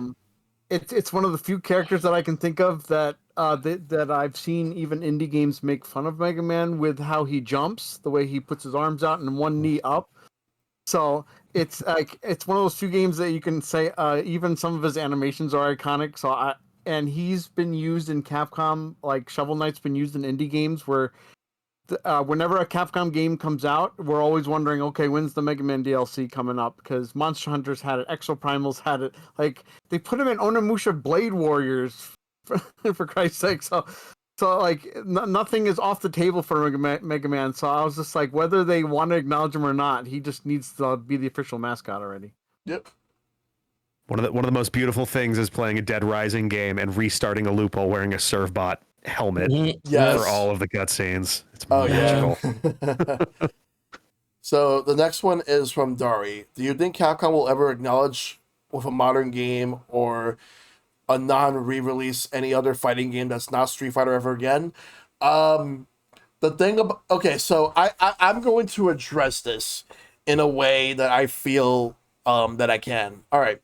So obviously Street Fighter is the one that makes a lot of money, and then we got the Marvel vs. Capcom series, which makes money because of the deal that they have with Marvel, just so that they can have the two different companies go at it with their characters, just to see like if you can get the tag team going. They're all fun, but aside from that, here's the thing: Darkstalkers does not sell well. It has never had any record of selling well. Like the series never have cracked 1 million copies at all. It's only ever like it has its fans, but the problem is the fans it has aren't enough for Capcom to keep the series going. So I don't see a new Darkstalkers game happening anytime soon, mainly because the series always struggled to sell. And I'm going to say this right now, Capcom has given a lot of people plenty of chances to support the Darkstalkers series. There was the PSP game, did not sell well. There was a Darkstalkers collection on PS2. The problem was Japan only. There was a Darkstalkers duology on the PS3 360. Didn't crack 1 million. Did not crack 1 million units. And then we got the first Capcom Fighting Collection. Did not crack 1 million units, and that one was a Darkstalkers heavy collection. So Capcom has given people multiple chances. There was a Darkstalkers reboot or revival in the works, canceled. So they've given people multiple chances, and it never happened. The same could be said about, in regards to Power Stone and Rival Schools, they did not get those same chances until now. Now we got Capcom Fighting Collection 2. Though Power Stone 2 is one, like, that one has a strong following from Dreamcast. like both games. So the fact that we actually got those games revived because before this collection, the last time that Power Stone was re-released was on the PSP, and it did not sell well. For Rival Schools, we got the first two games, like Rival Schools United by Fate for PlayStation and Project Justice. Of those two games, only Project Justice got re-released. Rival Schools, for whatever reason, Rival Schools did not. So, those did not get anywhere near as much chances, at least until now. So, if people really want a new Rival Schools or Power Stone, this is your chance because Capcom Fighting Collection 2 is out. They have made other fighting games, like what about Capcom versus SNK? So that one is up to Capcom and SNK working together. If they have an idea, if they want to bring it back, although SNK developed two games. They've developed SNK versus Capcom Match of the Millennium for Neo Geo Pocket Color, and they got a re-release on Switch and PC and other consoles. And there was also S3C Chaos, which wasn't really that great of a game, because that game came out like after SNK got revived after being bankrupt. They were SNK Playmore at the time. So what happened is that we haven't had a new game since, but we did get a re-release of the S3C Chaos, and then now we got a re-release of Capcom vs. SNK 1 and 2. So considering the fact that Terry and Mai are in Street Fighter 6, and both Ken and Chun-Li are in Fatal Fury City of the Wolves, I feel like at this point, it's not a matter of if it's going to happen. It's a matter of when. I feel like that one has a decent chance to happen. Not to mention the fact that there were two other instances where the two paths had crossed. In Tekken 7, we had Geese and Akuma. And in Super Smash Bros. Ultimate, you have Ryu and Ken, and you have Terry. So it's a matter of when for Capcom vs. SNK 3. And one more, and there's one more.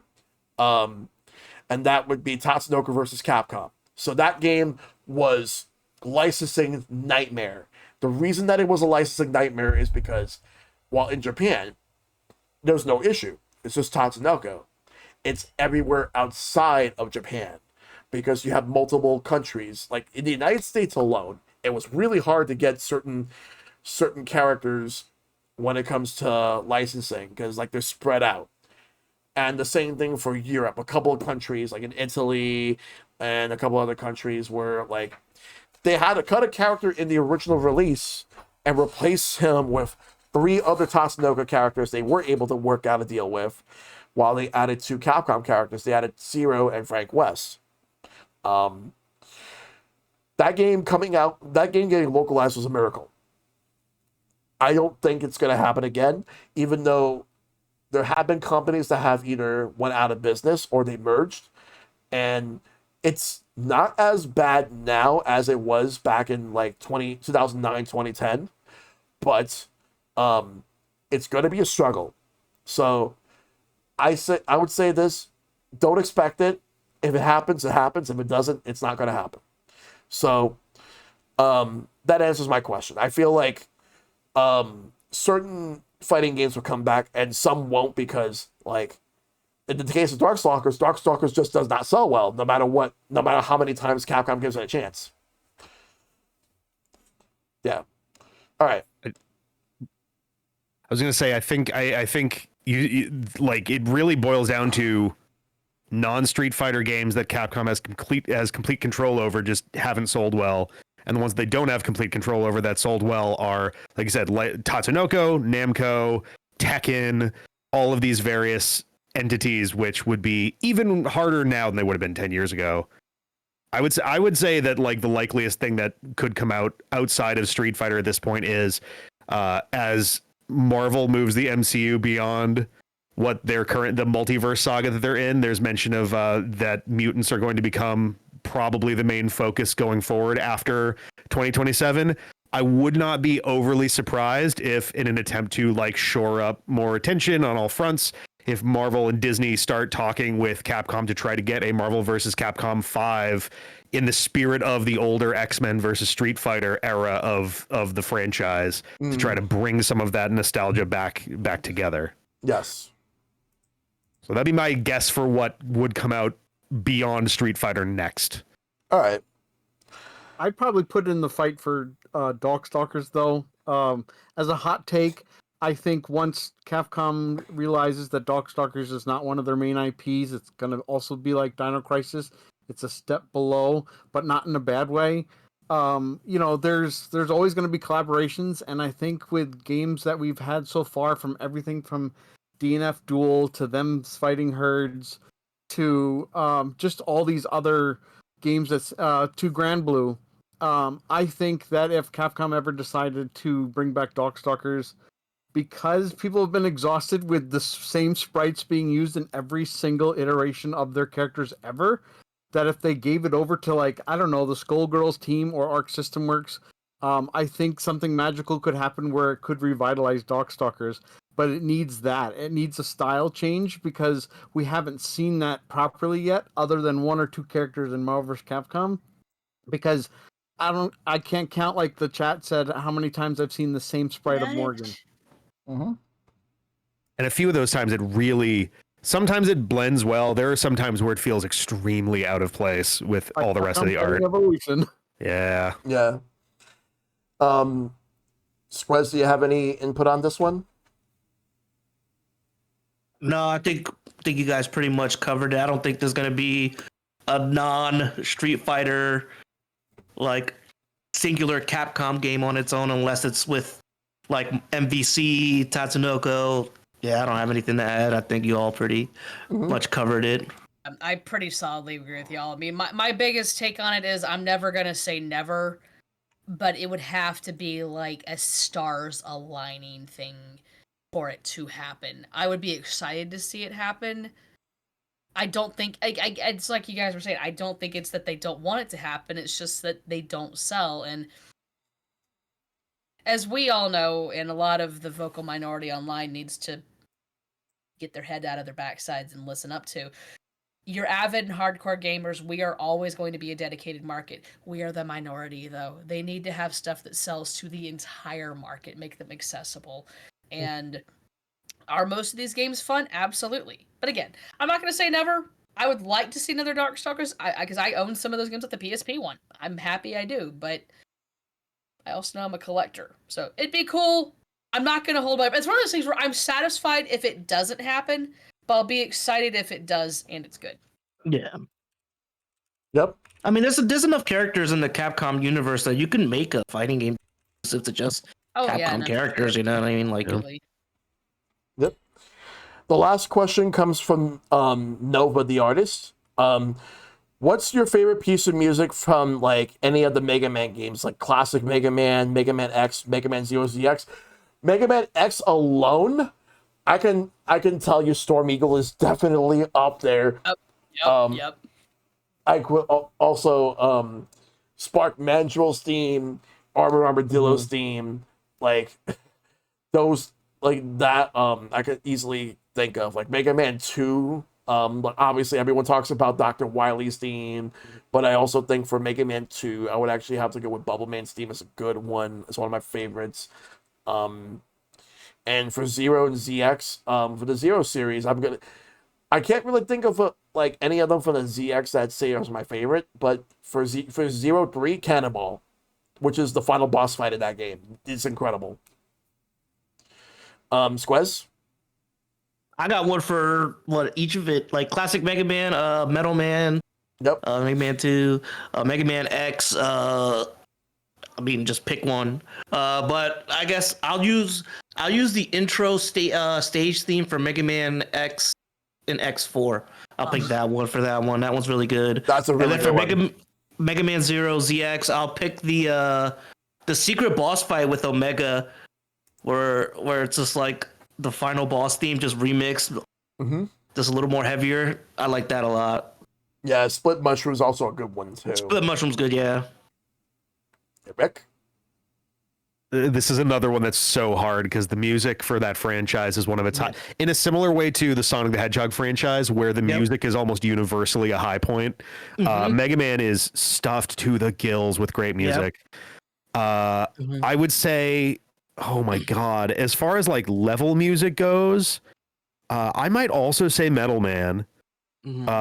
Outside of level music, I would say that so the end credits for Mega Man 3 is maybe the first time I got like emotional over music in a video game growing up. Yeah. I was not ready for Proto Man, like the extension of Proto Man's theme, to actually like hit me a little bit emotionally.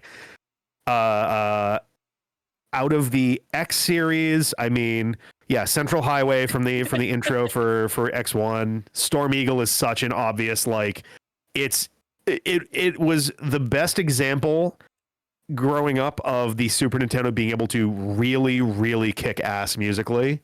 Oh yeah.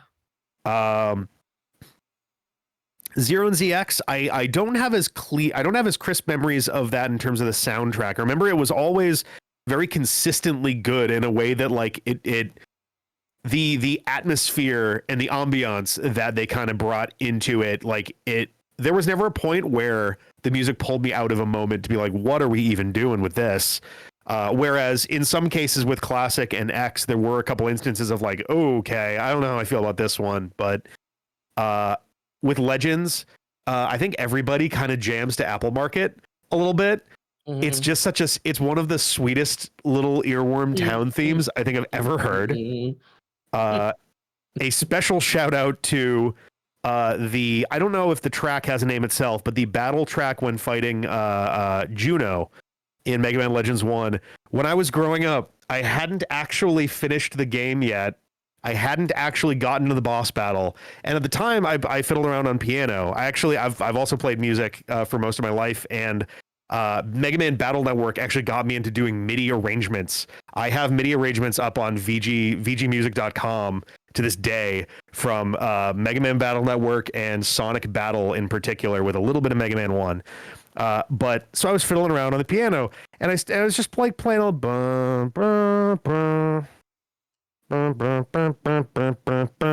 was like fiddling around and I was like, oh, this sounds kind of neat. Well, and just like playing around with it. I was like, oh, that was fun. I didn't think anything of it. And then I go down and I wound up like later that week playing Mega Man Legends, and the final boss track is literally that song. And I'm like, I haven't played this boss battle yet.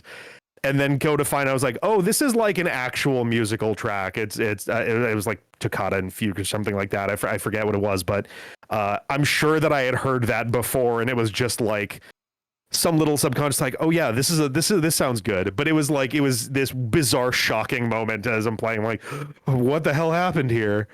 Battle Network also completely stuffed to the gills with great music. I really do like the Oven Network right from near the start of the game. Oh yeah, Yes. Sets the tone so well for the battle with World 3. And also anytime the main track from Battle Network or Star Force shows up in the middle of the game, perfect execution of the hope spot of like, no, we got this. We're going to stop this meteor from crashing into the earth, or we're going to stop this rogue virus from just infecting the world, and like, too many to count. Toccata and Fugue in D minor, that might be the one, I think. Yeah. But yeah. All right. 100 million songs. Oh, yeah, absolutely. Mantle?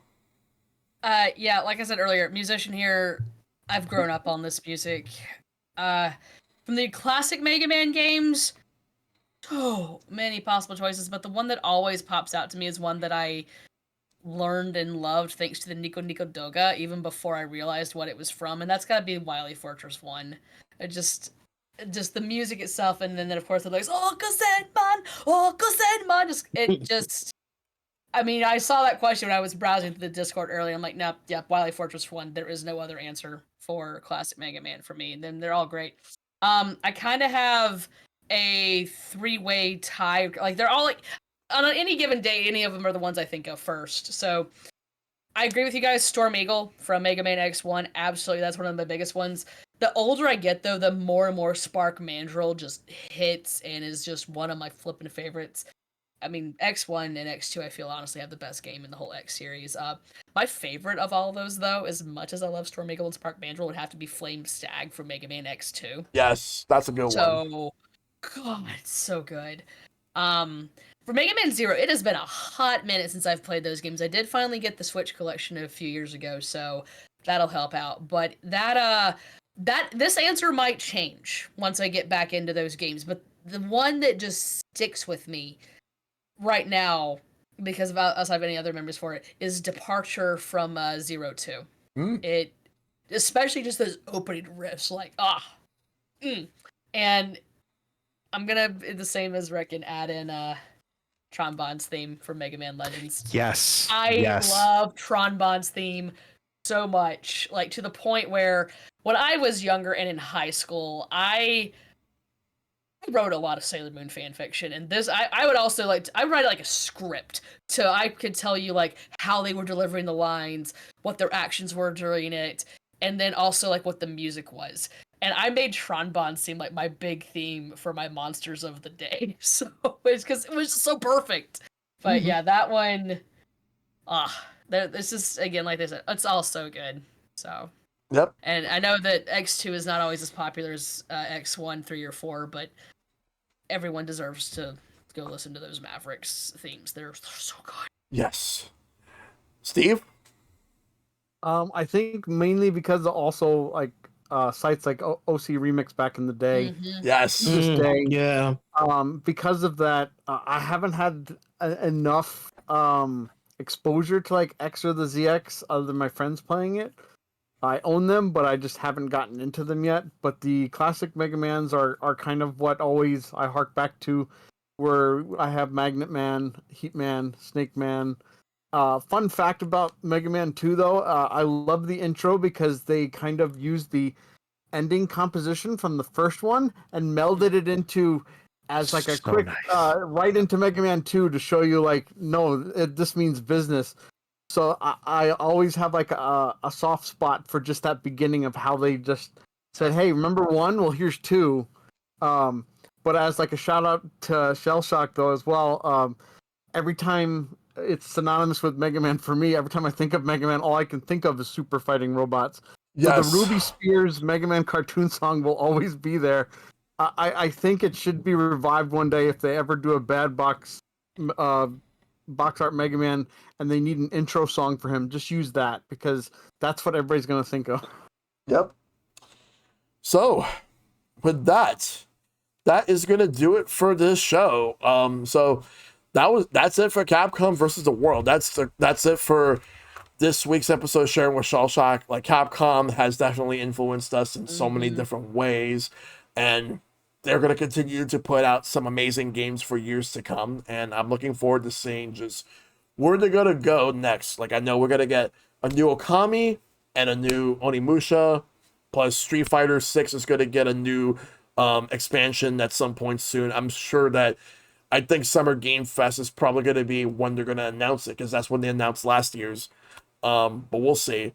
And anything else, maybe we might see in the future. But all right. So before we start signing off, Squez, where can we find you? On all platforms, SupaSquezPlays, as you see my name on the screen. I stream. I put out edited content on. I'm present on all social media platforms. I normally stream Mondays and Tuesdays, with the special appearance on Fridays. But yeah, that's where you can find me. All right. Rick?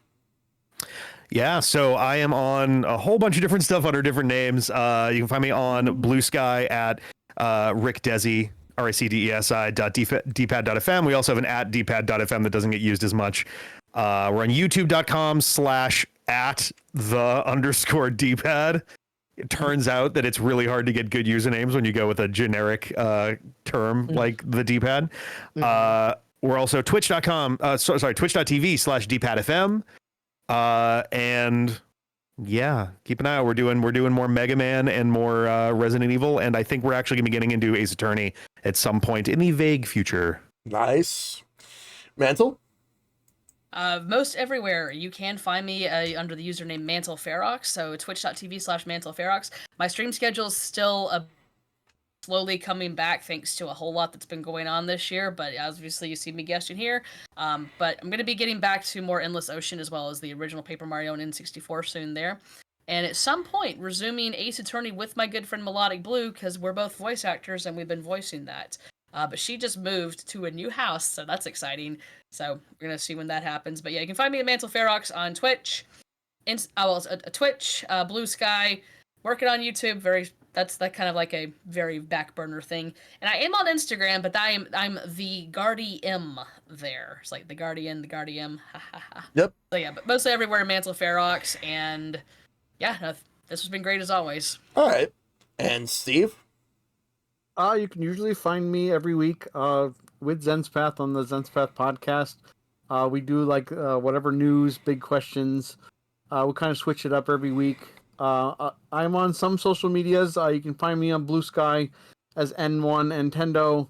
That's my gamer tag across all the systems because I've always made sure to keep that gamer tag. You can find me on Discord under the same one, but you have to put a period after N1 Nintendo because they made me do that. But yeah, that's where you can get me. All right. Sounds good. And of course, you could pretty much just find me like anywhere within the stratosphere except Twitter. I'm not on Twitter anymore, but I am on Blue Sky. I'm on Discord, and also thank you to the gifted subs. I really appreciate it. So the next episode should be happening at some point. Either next Friday or next Sunday. I'm trying to figure everything out. I gotta see like everything regarding the guests because like one of the guests could not do next Sunday, but another guest like is gonna hear back about like their schedule tomorrow regarding Friday, so I'm gonna figure it out. But the next episode is gonna be about Street Fighter, so I'll let you guys know like if it's either Friday or Sunday. It should be Friday at this point, because Sunday is not gonna happen. But I'll let you guys know in due time. By the time that this episode's uploaded, I should have an answer. But yeah, and we got a hype train. Thank you, everybody. I appreciate it. Choo choo. A pretty hype stream, and it's always hype hanging out with Shellshock. Yep. Like, oh, yeah. Thank you so much. So with that, we're gonna go send it over to Clark. But y'all take care of yourselves. Be awesome. Stay awesome. Tell your lovers you love them. Check up on them as always. Make sure you all fight for everlasting peace out there, because the world sucks, but we're gonna do what we can to make a better place. So hey, Shellshock. What? You cut off a minute, but I know what you said. What am I fighting for?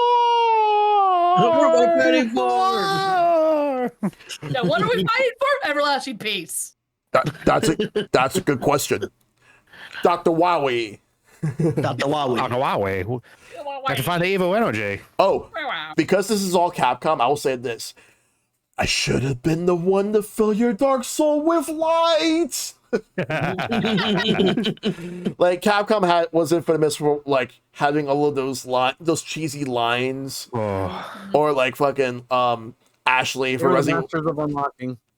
Ashley for Resident. Master of Unlocking. You were almost a Jill sandwich. Help, Leon! Like Leon, like basically. Leon! That's just so like Capcom is known for all this stuff. Leon! Or Leon! Go home and be a family man. That's another one.